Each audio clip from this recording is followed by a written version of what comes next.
ಅಲ್ರಿ ನಿಮ್ಗಳಿಗೆ ನಾಚಿಕೆ ಆಗಲ್ವಾ? ನಮ್ಮ ದೇಶದಲ್ಲಿ ಯಾಕಪ್ಪ ಇದ್ದೀವಿ ಅಂತ ಬಾಯಿ ಬಡ್ಕೊಬೇಕು. ಅವ್ರು ಮಾಡಲ್ಲ, ನಾವು ಬಿಡಲ್ಲ. ಯಾವನ 50 ಲಕ್ಷ ಕೊಟ್ಟಂಗೆ ಪೇಪರ್ ಸಿಗುತ್ತೆ. Shameless government. ಇವ್ರ ಮಕ್ಕಳೆಲ್ಲ ಫಾರಿನ್ ಅಲ್ಲಿ ಓದ್ತಾರೆ, ಇವರೆಲ್ಲ ಕೆನಡಾದಲ್ಲಿ ಹೋಗ್ತಾರೆ, UK ನಲ್ಲಿ ಓದ್ತಾರೆ. ಇಂಥ ದರಿದ್ರ ದೇಶದಲ್ಲಿ ಅವ್ರ ಮಕ್ಕಳನ್ನ ಯಾಕೆ ಓದಿಸ್ತಾರೆ? ಇಷ್ಟೆಲ್ಲ ಆದ್ರೂ ಯಾಕೆ ಸರ್ಕಾರ ಬಾಯಿ ಮುಚ್ಕೊಂಡಿದೆ ಸರ್? ಧರ್ಮದ ಹೆಸರಲ್ಲಿ, ಪಾಕಿಸ್ತಾನ ಹೆಸರಲ್ಲಿ ಕಿಚ್ಚನ್ನ ಎಬ್ಬರಿಸಿ ನಾವು ವೋಟ್ ಹಾಕ್ತೀವಿ, ಇವರೆಲ್ಲ ಗೂಬೆಗಳು ಅನ್ಕೊಂಡಿದ್ದಾರೆ. ದ ಬಿಗ್ಗೆಸ್ಟ್ ಕ್ವಶನ್ ಈಸ್ ಅಂತಂದ್ರೆ ನೀವೆಲ್ಲ ಮಾಫಿಯಾಗಳ? ರಮ್ಯಾ ಅವರು ಟ್ವೀಟ್ ಏನೋ ಮಾಡಿದಾರೆ ಅಂತ, ಐ ಸಪೋರ್ಟ್ ರಾಹುಲ್ ಗಾಂಧಿ. ಇಷ್ಟು ದಿನ ನಿದ್ದೆ ಮಾಡ್ತಾ ಇದ್ರ? ಅವ್ರು ರಾಹುಲ್ ಗಾಂಧಿ ನಿಂತ್ಕೊಂಡ್ರೆ ರಮ್ಯಾ, ಅವ್ರಿಗೆ ಆಕ್ಟ್ರೆಸ್ ರಮ್ಯಾ ಕಾಣಿಸುತ್ತೆ. ಜನ ನಿಂತ್ಕೊಂಡ್ರೆ ಮಕ್ಕಳು ಸತ್ತೋಗಿರೋದು ರಮ್ಯಾ ಕಾಣಿಸಲ್ಲ ಅಂತಂದ್ರೆ ಚೈನಾ ಏಜೆಂಟ್ ಅಂತ ಹೇಳ್ತಾರೆ, ಪಾಕಿಸ್ತಾನಿ ಏಜೆಂಟ್ ಅಂತ ಹೇಳ್ತಾರೆ. ಅದೇ ಮೋದಿ ತಿಂಗಳಲ್ಲಿ 25 ದಿವಸ ಬೇರೆ ಬೇರೆ ದೇಶಗಳಲ್ಲಿ ಮಲ್ಕೊಂಡ್ ಬರ್ತಾರೆ. ನನ್ಗನ್ಸುತ್ತೆ ಈ ಮಾಧ್ಯಮಗಳನ್ನೆಲ್ಲ ಯಾವ್ದಾದ್ರು ಮಾಫಿಯಾಗಳು ಕಂಟ್ರೋಲ್ ಮಾಡ್ತಾ ಇದ್ರು. ಎಲ್ಲ ಮೂಲ ಕಾರಣ ಅಮಿತ್ ಶಾ ಹೋಮ್ ಮಿನಿಸ್ಟರ್ ದೇಶದಲ್ಲಿ 217 ಲಕ್ಷ ಕೋಟಿ ಸಾಲ ಮಾಡಿಟ್ಟವನಿಗೆ. ನರೇಂದ್ರ ಮೋದಿ ದೇಶದಲ್ಲಿ ಈ ವ್ಯಕ್ತಿ ಇರೋದೇ ಇಲ್ಲ. ಪ್ಲೇನ್ ಎತ್ಕೊಂಡು ಹೋಗ್ತಾ ಇರ್ತಾರೆ. ಒಬ್ಬ ಓಡಿ ಹೋಗುವಂತ ಪ್ರಧಾನಿ ನಮ್ಮ ಹುಡುಗರನ್ನ ನೋಡಿ ಇವತ್ತೇ ನಾವು ಮೊದಲು ನೋಡ್ತಾ ಇರೋದು ಮೇಡಮ್. ಅಭಿ ಪಿಕ್ಚರ್ ಬಾಕಿ ಹೇ. ಹಾಯ್ ನಮಸ್ತೆ, ನಾನು ನಿಮ್ಮ ಪ್ರೀತಿಯ Suma. Welcome to my podcast Suma unfiltered. So ನಮ್ಮೊಟ್ಟಿಗೆ ಇವತ್ತಿನ ಒಂದು ಪಾಡ್ಕಾಸ್ಟ್ ನಲ್ಲಿ ನಮ್ಮ ಜೊತೆಗಿದ್ದಾರೆ the famous and firebrand ಅಂತಾನೆ ಕರಿಬಹುದು ಅವರನ್ನ. ಸೊ ಲಾಯರ್ ಜಗದೀಶ್ ಸರ್ ಇವತ್ತು ನಮ್ಮೊಟ್ಟಿಗೆ ಇದ್ದಾರೆ. ಬನ್ನಿ ಅವರೊಟ್ಟಿಗೆ ಸಾಕಷ್ಟು ವಿಷಯಗಳ ಕುರಿತು ಮಾತಾಡೋಣ. ಸೊ ಮೊದಲಿಗೆ ನಮ್ಮ ಪಾಡ್ಕಾಸ್ಟ್ಗೆ ವೆಲ್ಕಮ್ ನಿಮ್ಗೆ. Thank you madam, thank you. So Jantar Mantar ನಲ್ಲಿ ಸೋನಂ ವಾಂಗ್ಚುಕ್ ಅವರು ಉಪವಾಸ ಸತ್ಯಾಗ್ರಹ ಮಾಡ್ತಾ ಇದ್ದಾರೆ.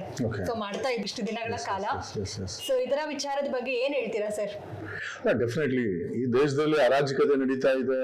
ಈ ದೇಶದಲ್ಲಿ ಒಬ್ಬ ಪ್ರಧಾನಿ ತಿಂಗಳಲ್ಲಿ 20 ದಿವಸ ಟ್ರಿಪ್ ಹೊಡಿತಾರೆ, ತಲೆ ಕೆಡ್ಸ್ಕೊಳಲ್ಲ. ದೇಶದ ಬಗ್ಗೆ, ಜನರ ಬಗ್ಗೆ, ನಿರುದ್ಯೋಗದ ಬಗ್ಗೆ, ಭ್ರಷ್ಟಾಚಾರದ ಬಗ್ಗೆ ಎಲ್ಲ ಲೀಕ್ ಆಗೋಯ್ತು. ಕೊನೆಗೆ ಈಗ ರಾಫೆಲ್ಸ್ ಫೈಲ್ ಲೀಕ್ ಆಯ್ತು, ಬೇರೆ ಬೇರೆ ವಿಚಾರಗಳು ಲೀಕ್ ಆಗೋಯ್ತು.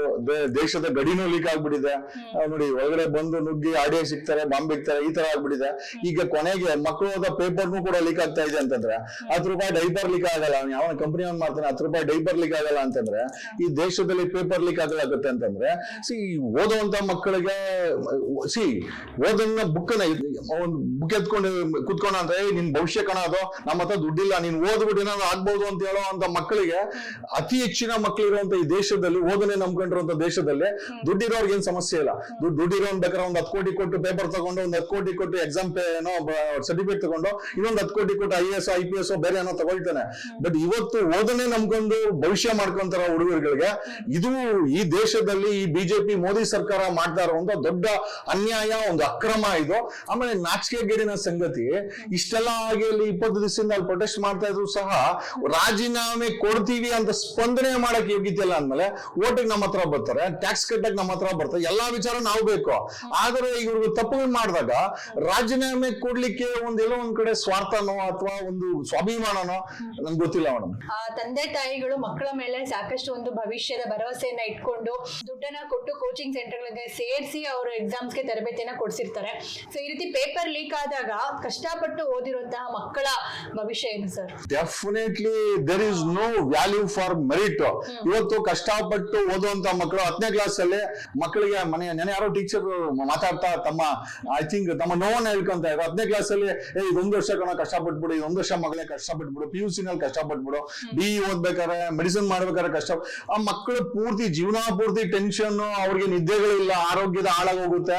ಅವ್ರ ಭವಿಷ್ಯ ನಿರ್ಮಾಣ ಮಾಡ್ಕೋಸ್ಕರ ಅವರ ಎಂಟರ್ ವಿದ್ಯಾಭ್ಯಾಸದ ಸಿಸ್ಟಮ್ ಅಲ್ಲಿ ಅಷ್ಟು ಕಷ್ಟಪಟ್ಟು ಓದಂತ ಮಕ್ಕಳಿಗೆ ಇವತ್ತು ನೀವು ಅಲ್ಲಿ ಪೇಪರ್ ಲೀಕ್ ಆಗುತ್ತೆ, ಯಾವನ 50 ಲಕ್ಷ ಕೊಟ್ಟಂಗೆ ಪೇಪರ್ ಸಿಗುತ್ತೆ, ಅದು ಇಡೀ ದೇಶದಲ್ಲಿ ವ್ಯಾಪಕವಾಗುತ್ತೆ.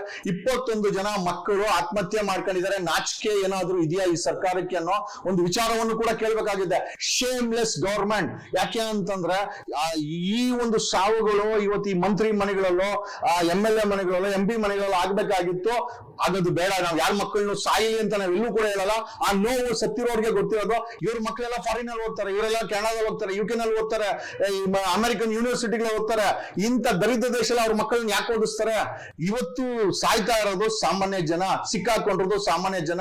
ಇವತ್ತಿನ ಜನರೇಷನ್ ಟಚ್ ಮಾಡಿ ಅವ್ರ ಮಾತನ್ನ ಕೇಳಿದ್ರೆ ಎಲ್ಲೋ ಒಂದ್ ಕಡೆ ಈ ಮೋದಿ ಸರ್ಕಾರ ಈ ಮಕ್ಕಳನ್ನ ಮೈ ಮೇಲೆ ಬಿಟ್ಕೊಂಡಿದ್ದಾರೆ ಅಂತ ನನಗನ್ಸ್ತಾ ಇದೆ. ಕಾರಣ ಸರ್ಕಾರ ಅಂತಾನೆ ಹೇಳ್ತೀರಾ ಮೇಡಮ್? ಈಗ ವೋಟ್ ಹಾಕಿದೀವಿ, 12 ವರ್ಷದಿಂದ ಮೋದಿ ಇದಾರೆ, ನಾನಂತೂ ಅಲ್ಲಿ ಕೂತಿಲ್ಲ. ಸೊ ಅಲ್ಟಿಮೇಟ್ ಆಗಿ ಸರ್ಕಾರ ಈಗ ನಾವ್ ಯಾರನ್ನು ಕೂಡ ಸಿಇಟಿ ಕ್ಯಾನ್ಸಲ್ ಮಾಡಿ ಕರ್ನಾಟಕದಲ್ಲಿ ನೀವು ನ್ಯಾಷನಲ್ ಲೆವೆಲ್ ಅಲ್ಲಿ ಏನೋ ನೀಟ್ ಮಾಡಿ ಅಂತ ನಾವ್ ಯಾರು ಹೋಗಿ ಪ್ರೈಮ್ ಮಿನಿಸ್ಟರ್ ಅಂತ ಕೇಳಿಲ್ಲ. ಈಗ ನೀಟ್ ಮಾಡಿದವರು ಇವರು ರಾಷ್ಟ್ರೀಯ ಮಟ್ಟದಲ್ಲಿ ಎಕ್ಸಾಮ್ ನಡೆಸ್ತೀವಿ, ಏನೋ ಕಿಸಿದು ಗುಡ್ಡೆ ಹಾಕ್ಬಿಡ್ತೀವಿ ಅಂತ ಹೇಳಿದವ್ರು ಇವರು. ಈಗ ನೀಟ್ ಮಾಡಿ ಬರೀ ಪೇಪರ್ ಲೀಕ್ ಆಗ್ತಾ ಇದ್ರೆ ಯಾವನ್ಗೋ ಇನ್ಸ್ಟಾಗ್ರಾಮ್ ಅಲ್ಲೋ ಯಾವನ್ಗೋ ವಾಟ್ಸ್ಆಪ್ ಅಲ್ಲೋ 50 ಲಕ್ಷ ಕೊಟ್ಟು ತಗೊಂಡವನ್ಗೆ ಪೇಪರ್ ಸಿಗ್ತಾ ಇದೆ, ಅವನು ಅನ್ಪಡ್ ಹೋಗಿ ಆ ಪೇಪರ್ ತಗೊಂಡು ಎಕ್ಸಾಮ್ ಬರೆದು ಡಾಕ್ಟರ್ ಇಂಜಿನಿಯರ್ ಆಗ್ತಾ ಇದ್ದಾನಂತೆ. ಇದರ ಇಂಪ್ಯಾಕ್ಟ್ ಎಲ್ಲ ಆಗುತ್ತೆ. ಜವಾಬ್ದಾರಿ ಯಾರು ಹೊರ್ಬೇಕು? ನಾನು ಹೊರ್ಬೇಕಾ? 25 ದಿವಸ ನೀವು ಪ್ರಧಾನಿ ಆದವರು ಟ್ರಿಪ್ ಹೊಡಿಯೋ ಪ್ರಧಾನಿ ಜವಾಬ್ದಾರಿನ, ಎಜುಕೇಶನ್ ಮಿನಿಸ್ಟರ್ ಜವಾಬ್ದಾರಿನ, ಅಥವಾ ನಾನು ವೋಟ್ ಹಾಕೋದನ್ನು ಟ್ಯಾಕ್ಸ್ ಕಟ್ಟಿದ್ರು ನಾನ್ ಜವಾಬ್ದಾರಿನ? This is what the question. ಒಂಥರ ಜೋಕ್ ಅನ್ಸುತ್ತೆ ನಮ್ಗೆ. ಯಾರು ಜವಾಬ್ದಾರಿ ಅಂತ ಯಾಕೆ? ಈ ಅಲ್ಟಿಮೇಟ್ಲಿ ಮೋದಿ ಸರ್ಕಾರ ಜವಾಬ್ದಾರಿ, ಶಿಕ್ಷಣ ಮಂತ್ರಿ ಜವಾಬ್ದಾರಿ, ಇಡೀ ವ್ಯವಸ್ಥೆ ಜವಾಬ್ದಾರಿ. ನಿನ್ನೆ ಅಷ್ಟೆಲ್ಲ ಮಾಡಿ ಏನೋ ಪ್ರೊಟೆಸ್ಟ್ ಮಾಡ್ತಾ ಇದ್ರೆ ಅವ್ರ ಮೇಲೆ ಲಾಠಿ ಮಾಡಿರೋ ಪೊಲೀಸ್ ಜವಾಬ್ದಾರಿ, ಆ ಡೆಲ್ಲಿ ಪೊಲೀಸ್ ಕಮಿಷನರ್ ಜವಾಬ್ದಾರಿ. ಇಷ್ಟನ್ನೆಲ್ಲ ನೋಡ್ಕೊಂಡು ಸುಮ್ಮನೆ ಇರೋ ಅಂತ ಈ ದೇಶದ ನಾಗರಿಕರು ಜವಾಬ್ದಾರಿ. ಇಷ್ಟೆಲ್ಲ ಆದ್ರೂ ಯಾಕೆ ಸರ್ಕಾರ ಬಾಯಿ ಮುಚ್ಕೊಂಡಿದೆ ಸರ್? ದೇ ನೋ, ಅವ್ರಗಳಿಗೆ ಗೂಬೆ ಮಾಡಿ ಅಭ್ಯಾಸ, ಅವ್ರಗಳಿಗೆ ನಮ್ಗೆ ಧರ್ಮದ ಹೆಸರಲ್ಲಿ, ಪಾಕಿಸ್ತಾನ ಹೆಸರಲ್ಲಿ, ಮುಸ್ಲಿಮರ ಹೆಸರಲ್ಲಿ, ಇನ್ನೊಂದು ಹೆಸರಲ್ಲಿ ಕಿಚ್ಚನ್ನ ಎಬ್ಬರಿಸಿ ನಾವು ವೋಟ್ ಹಾಕ್ತೀವಿ, ಇವರೆಲ್ಲ ಗೂಬೆಗಳು ಅನ್ಕೊಂಡಿದ್ದಾರೆ. I am sure this time ಅದು ರಿವರ್ಸ್ ಆಗುತ್ತೆ. ಜನರಿಗೂ ಕೂಡ ಎಚ್ಚೆತ್ಕೊಂಡಿದ್ದಾರೆ ಅಂತ ಹೇಳ್ತೀರಾ? ಮೇಡಮ್, ಜನ ಎಚ್ಚೆತ್ಕೊಂಡಿದ್ದಾರೆ, ಇಲ್ಲ ಅಂತ ಹೇಳ್ತಲ್ಲ. ಬಟ್ ಈ ಏನ್ ಮಾಫಿಯಾ ನಡೀತಾ ಇದೆ ಈ ದೇಶದಲ್ಲಿ, ಲೆಕ್ಕ ಹಾಕೊಳ್ಳಿ. ನಾನ್ ಬರೀ ಈ ಮೋದಿ ಸರ್ಕಾರ 25 ದಿವಸ ಬೇರೆ ಬೇರೆ ದೇಶಗಳ ಕೆನಡಾ ಅಂತ, ಇಟಲಿ ಅಂತೆಲ್ಲ ಸುತ್ತಾಡ್ಕೊಂಡ್ಬರ್ತಾರೆ. ಬರೀ ನಾನು ಕೇಂದ್ರ ಸರ್ಕಾರದ ಬಗ್ಗೆ ಮಾತಾಡ್ತಾ ಇಲ್ಲ. ಇವನ್ ಆಪೋಸಿಷನ್ ಲೀಡರು ಸಹ ನೆನ್ನೆ ಅವರು ಎಲ್ಲೋಗಿದ್ರು ಗೊತ್ತಿಲ್ಲ. ಈ ರಾಹುಲ್ ಗಾಂಧಿ ಅವರು ಎಲ್ಲೂ ನಾಪತ್ರೆ ಆಗಿದ್ದ ಗೊತ್ತಿಲ್ಲ. ಇದ್ದಕ್ಕಿದ್ದಂಗೆ ಅವ್ರಿಗೆ ಈ ದೇಶದಲ್ಲಿ ನಡೀತಾ ಇರುವಂತ ಕ್ರಾಂತಿ ಬಗ್ಗೆ ಅವ್ರಿಗೆ ಐ ಥಿಂಕ್ ಒಂದು ಶಾಕ್ ಆಗ್ಬಿಟ್ಟಿದೆ. ಹೋಗ್ಬಿಟ್ಟು ಅಲ್ಲಿ ಏನೋ ಮೋದಿ ಮನೆ ಮುಂದೆ ಅಲ್ರ 20 ದಿವಸ ಎಲ್ಲೋಗಿದೆ, 25 ದಿವಸ ಎಲ್ಲೋಗಿದೆ, ಆಲ್ಮೋಸ್ಟ್ 1 ತಿಂಗಳು ಈ ರಾಹುಲ್ ಗಾಂಧಿ ನಾಪತ್ತೆ. ಈ ಅರವಿಂದ್ ಕೇಜ್ರಿವಾಲ್ ಹೋಗಿಲ್ಲ. ಈ ದೇಶದಲ್ಲಿ ನಾವು ಆಪೋಸಿಷನ್ ಲೀಡರ್ ಅಂತ ಹೇಳ್ಕೊಂಡ್ರು, ಅಲ್ಲೂ ಹೋಗಿಲ್ಲ. ದ ಬಿಗ್ಗೆಸ್ಟ್ ಕ್ವಶನ್ ಈಸ್ ಅಂತಂದ್ರೆ, ನೀವೆಲ್ಲ ಮಾಫಿಯಾಗಳ ಅಂದ್ರೆ ಸರ್ಕಾರ ಒಂದು ಮಾಫಿಯಾ ಆದ್ರೆ ಆಪೋಸಿಷನ್ ಕೂಡ ಒಂದು ಮಾಫಿಯಾ ಆಗಿದ್ಯಾ? ಅಂದ್ರೆ ನಮ್ಗಳಿಗೆಲ್ಲ ನೀವು ಯಾರು ಕೂಡ ಕಷ್ಟ ಪಡ್ತಾ ಇದೀವಿ ಅಂತ ಸಪೋರ್ಟ್ ಮಾಡಕ್ ಬರಲ್ಲ. ನಿಮ್ಗೇನೋ ರಾಜಕೀಯ ತೀಟ ಇದ್ರೆ ಇಟ್ಸ್ ಸೋ ಸರ್ಪ್ರೈಸಿಂಗ್. ರಮ್ಯಾ ಅವರು ಇವತ್ತು ಬೆಳಗ್ಗೆ ಟ್ವೀಟ್ ಏನೋ ಮಾಡಿದ್ದಾರೆ, ಐ ಸಪೋರ್ಟ್ ರಾಹುಲ್ ಗಾಂಧಿ. ಇಷ್ಟು ದಿನ ನಿದ್ದೆ ಮಾಡ್ತಾ ಇದ್ರ? ಅಲ್ಲ, ನಮ್ಮ ಮಂಡ್ಯದ ಹೆಣ್ಮಗಳು ನಿಮ್ಮನ್ನ 1-2 ಸತಿನೋ MP-ನೋ MLA-ನೋ ಜನ ಮಾಡೋರೆ, ವೋಟ್ ಹಾಕೋರೆ. ಈಗ ನಿಮ್ಮ ರಾಜ್ಯಸಭಾ ಮೆಂಬರ್ ಮಾಡಿದಾರೆ. ಅಲ್ಲಿ ರಾಹುಲ್ ಗಾಂಧಿ ನಿಂತ್ಕೊಂಡ್ರೆ ರಮ್ಯಾ ಅವ್ರಿಗೆ ಆಕ್ಟ್ರೆಸ್ ರಮ್ಯಾ ಕಾಣಿಸುತ್ತೆ. ಜನ ನಿಂತ್ಕೊಂಡ್ರೆ ಮಕ್ಕಳು ಸತ್ತೋಗಿರೋದು ರಮ್ಯಾ ಕಾಣಿಸಲ್ಲ ಅಂತಂದ್ರೆ ಇವರೆಲ್ಲ ಮಾಡ್ತಾರೆ ರಾಜಕೀಯ ಅಲ್ವಾ? It is only not we are blaming ಏನೋ ಈ ಒಂದು ಕೇಂದ್ರ ಮೋದಿ ಸರ್ಕಾರವನ್ನ. ಈವನ್ ಆಪೋಸಿಷನ್ ಕೂಡ ಒಂದು I think they have become more or less like a mafias. ಎಲ್ಲ ಅವಕಾಶವಾದಿಗಳು. ನೆನ್ನೆ ಅವ್ರು ಮಲ್ಕೊಂಡಿದ್ದಾನೆ ರಾಹುಲ್ ಗಾಂಧಿ ಮಲ್ಕೊಂಡು. ಒಳ್ಳೆ what should we say this? ಅಲ್ಲಿ ಒದೆ ತಿಂದಿದೆಲ್ಲ ಸಾಮಾನ್ಯ ಜನರ ಮಕ್ಕಳು, ಅಲ್ಲಿ ಬೂಟೆ ತಿಂದಿದ್ದು ಸಾಮಾನ್ಯ ಜನರ ಮಕ್ಕಳು, ಅಲ್ಲಿ ಪೊಲೀಸ್ ಕೈಯಲ್ಲಿ ಅಟ್ರಾಸಿಟಿಗೆ ಒಳಗಾಗಿದ್ದು ಸಾಮಾನ್ಯ ಜನರ ಮಕ್ಕಳು. ರಾಹುಲ್ ಗಾಂಧಿನ ಮುಟ್ಟಲ್ಲ. ಯಾಕೆ ಅಂತಂದ್ರೆ ಪಾರ್ಲಿಮೆಂಟ್ ಅಲ್ಲಿ ಗುದ್ದುತ್ತಾರೆ. ಅವ್ರಿಗೆ ಮೀಡಿಯಾದಲ್ಲಿ ಸಪೋರ್ಟ್ ಇದೆ. ನಮ್ಮ ಮಕ್ಕಳು ಯಾರಿದ್ದಾರೆ ಇಲ್ಲಿ? ಇವತ್ತು ನಾನ್ ಮಾತಾಡ್ತಾ ಇರೋದು ಅಷ್ಟೇ. It's not about any party. I am speaking on behalf of our children and ಈ ಸಾಮಾನ್ಯ ಜನರ ಪರವಾಗಿ. ಇದೊಂದು ರೋದನೆ ಅಂತ ಹೇಳ್ಬೋದು. ಅಲ್ಲಿ ಪಾಪ ಅವ್ರ ಪಾಡಿಗೆ ಅವರು ಉಪವಾಸ ಸತ್ಯಾಗ್ರಹ ಮಾಡ್ತಾ ಇದ್ದಾರೆ. ಬಟ್ ಬಂದಿರೋಂಥವ್ರೆಲ್ಲ ಒಳ್ಳೆ ಸೆಲೆಬ್ರಿಟೀಸ್ ಗಳ ತರ ಬರೋದು, ಮಾತಾಡ್ಸೋದು, ಒಂದ್ ಸ್ಪೀಚ್ ಕೊಟ್ಟು ಹೋಗ್ತಾ ಇದ್ದಾರೆ. ಸೊ ಪ್ರಕರಣದ ಬಗ್ಗೆ ಮುಂದೆ ಏನ್ ಮಾಡ್ಬೇಕು, ಪ್ರಕರಣವನ್ನ ಯಾವ ರೀತಿ ತಗೊಂಡ್ ಹೋಗ್ಬೇಕು, ಯಾವ ರೀತಿ ಮಕ್ಕಳಿಗೆ ನ್ಯಾಯ ಕೊಡಿಸ್ಬೇಕು ಅನ್ನೋದ್ರ ಬಗ್ಗೆ ಯಾರಿಗೂ ಚಿಂತೆ ಇಲ್ಲ. ಸೊ ಬಂದಿರೋರೆಲ್ಲ ಸೆಲೆಬ್ರಿಟೀಸ್ ಗಳ ತರ ಅಲ್ಲಿ ಬಂದು ಹೋಗ್ತಾ ಇದ್ದಾರೆ. ಪ್ರಕಾಶ್ ರಾಜ್ ಬಗ್ಗೆ ಕೇಳ್ತಾ ಇದ್ರ ಗೊತ್ತಿಲ್ಲ, ಬಟ್ ಡೆಫಿನೆಟ್ಲಿ ಹೋಗಿದ್ರು ಎಲ್ಲ. ಅದೇ ಹೇಳೋದು ನೋಡಿ, ನಮ್ಗೆ ಸಾಮಾನ್ಯ ಜನರ ನೋವಿನ ಜೊತೆ, ಸಾಮಾನ್ಯ ಜನರ ಕಷ್ಟದ ಜೊತೆ ಯಾರೂ ನಿಂತ್ಕೊಂಡಲ್ಲ. ಇವತ್ತು ನಾವು ಫಿಲಮ್ ಅಲ್ಲಿ, ಬಾಲಿವುಡ್ ಅಲ್ಲಿ ಸಲ್ಮಾನ್, ಅಮೀರ್ ಅವರು ಇವರು ಏನು ಅವ್ರಗಳ ಅವತಾರಗಳು ಫಿಲಮ್ಗಳು ನೋಡ್ಬಿಟ್ರೆ, ಇನ್ಫ್ಯಾಕ್ಟ್ ನಮ್ಮ ನಾನು ಕರ್ನಾಟಕದ ವಿಚಾರಕ್ಕೂ ಬರ್ತೀನಿ. ಇವತ್ತು 4 ದಿವಸದಿಂದ ಇಲ್ಲಿ ಇವನ್ ಫ್ರೀಡಂ ಪಾರ್ಕ್ ಅಲ್ಲಿ ಬಂದಿದೆ ಒಂದು ಕನ್ನಡ ಸಂಘಟನೆ. ಅಲ್ಲಿ ಯಾರು ನನಗೆ ಕಾಣಿಸ್ತಿಲ್ಲ. ಒಂದು ಕನ್ನಡ ಸಂಘಟನೆ ಆಗಿರ್ಬೋದು. ಆಮೇಲೆ ಧಾರವಾಡದಲ್ಲಿ ನಮ್ಗೆ ಸರ್ಕಾರಿ ಏನೋ ಉದ್ಯೋಗ ಬೇಕು ಅಂತ ಗಲಾಟೆ ಮಾಡ್ದಂತ, ಪ್ರೊಟೆಸ್ಟ್ ಮಾಡ್ದಂತ ಹುಡುಗರೇ ಆಗಿರ್ಬೋದು, ಆಕಾಂಕ್ಷಿಗಳೇ ಆಗಿರ್ಬೋದು, ರೈತರಾಗಿರ್ಬೋದು. ಇಲ್ಲಿಂದ ಕಬ್ಬು ಬೆಳೆಗಾರರಿಗೆ ನಾನು ಬೆಳಗಾಂ ಹೋಗಿದ್ದೀನಿ. ಅಟ್ಲೀಸ್ಟ್ ಅವರು ಬೆಂಗಳೂರಿಗೆ ಬರೋದ್ ಬೇಡ, ಅಟ್ಲೀಸ್ಟ್ ಕನಿಷ್ಠ ಅಂದ್ರೆ ಮೋದಿ ಕಂಡ್ರೆ ಅಷ್ಟು ಭಯನ, ಅಥವಾ ಈ ಬಿಜೆಪಿ ಸರ್ಕಾರ ಅಷ್ಟು ಭಯನ, ಅಥವಾ ನಮ್ಗೆ ಏನು ಬೇಡ ರೀ ನಮ್ದೇನೋ ವಿಚಾರ ಇದೆ ನನಗೆ ಗೊತ್ತಿಲ್ಲ. Definitely when it come to protest site ಅಲ್ಲಿ ಸಾಕಷ್ಟು ಜನ ಸೆಲೆಬ್ರಿಟಿ, ಒಮರ್ ಅಬ್ದುಲ್ಲಾ ಜಮ್ಮು ಕಾಶ್ಮೀರ ಸಿಎಂ ಕೂಡ ಬಂದಿದ್ರು. ಐ ಥಿಂಕ್ ಅವ್ರವ್ರ ಬೇಳೆಗಳನ್ನ ಬೇಯಿಸ್ಕೊಂತ ಇದಾರೆ. ಅಲ್ಟಿಮೇಟ್ ಆಗಿ ಈ ದೇಶ ಅಧೋಗತಿ ಆಗೋಗ್ಬಿಟ್ಟಿದೆ. ಅದನ್ನ ಉಳಿಸುವಂತ ಪ್ರಯತ್ನವನ್ನ ಇವತ್ತು ಐ ಥಿಂಕ್ ಸಾಮಾನ್ಯ ಜನ ನಾವುಗಳೇ ಮಾಡ್ಬೇಕಾಗಿದೆ. ಡೆಫಿನೆಟ್ಲಿ ಅದು ಆಗ್ತಾ ಇದೆ. ಈಗ ಏನಾದ್ರೂ ಒಂದು ಪ್ರಕರಣ ಸಮಾಜದಲ್ಲಿ ಶುರುವಾಗಿದೆ ಅಂತಂದ್ರೆ, ಏನಾದ್ರೂ ಪ್ರಕರಣದ ಬಗ್ಗೆ ಧ್ವನಿ ಎತ್ತಿದ್ರೆ ಅವರು ದೇಶದ್ರೋಹಿಗಳು. ಬರೀ ದೇಶದ್ರೋಹಿ ಅಂತಲ್ಲ, ಅಲ್ಲ ಅದು ಟ್ರೀಟ್ ಮಾಡೋದೇ ಹಾಗೆ. ಈಗ ಕೆಲವೊಂದು ವಾಯ್ಸ್ ರೈಸ್ ಮಾಡಿ ಮಾತಾಡ್ತಾರೆ ಅಂತಂದ್ರೆ ಅವರು ನಾವು ನಿಲ್ಬಾರ್ದು ಅಷ್ಟೇ. ಈಗ ಯಾರನ್ನು ಈ ಸಮಾಜದಲ್ಲಿ ಬಕೆಟ್ ಹಿಡ್ಕೊಂಡು ಅಥವಾ ಯಾರಿಗೋ ಏನೋ ಬಕೆಟ್ ಹಿಡ್ಕೊಂಡು ಜೀವನ ಮಾಡುವಂತ ಒಂದಷ್ಟು ಬಕೆಟ್ಗಳು ಮಾತಾಡ್ತಾರೆ, ಅದ್ರ ಬಗ್ಗೆ ನಾವು ತಲೆ ಕೆಡಿಸ್ಕೊಬಾರ್ದು.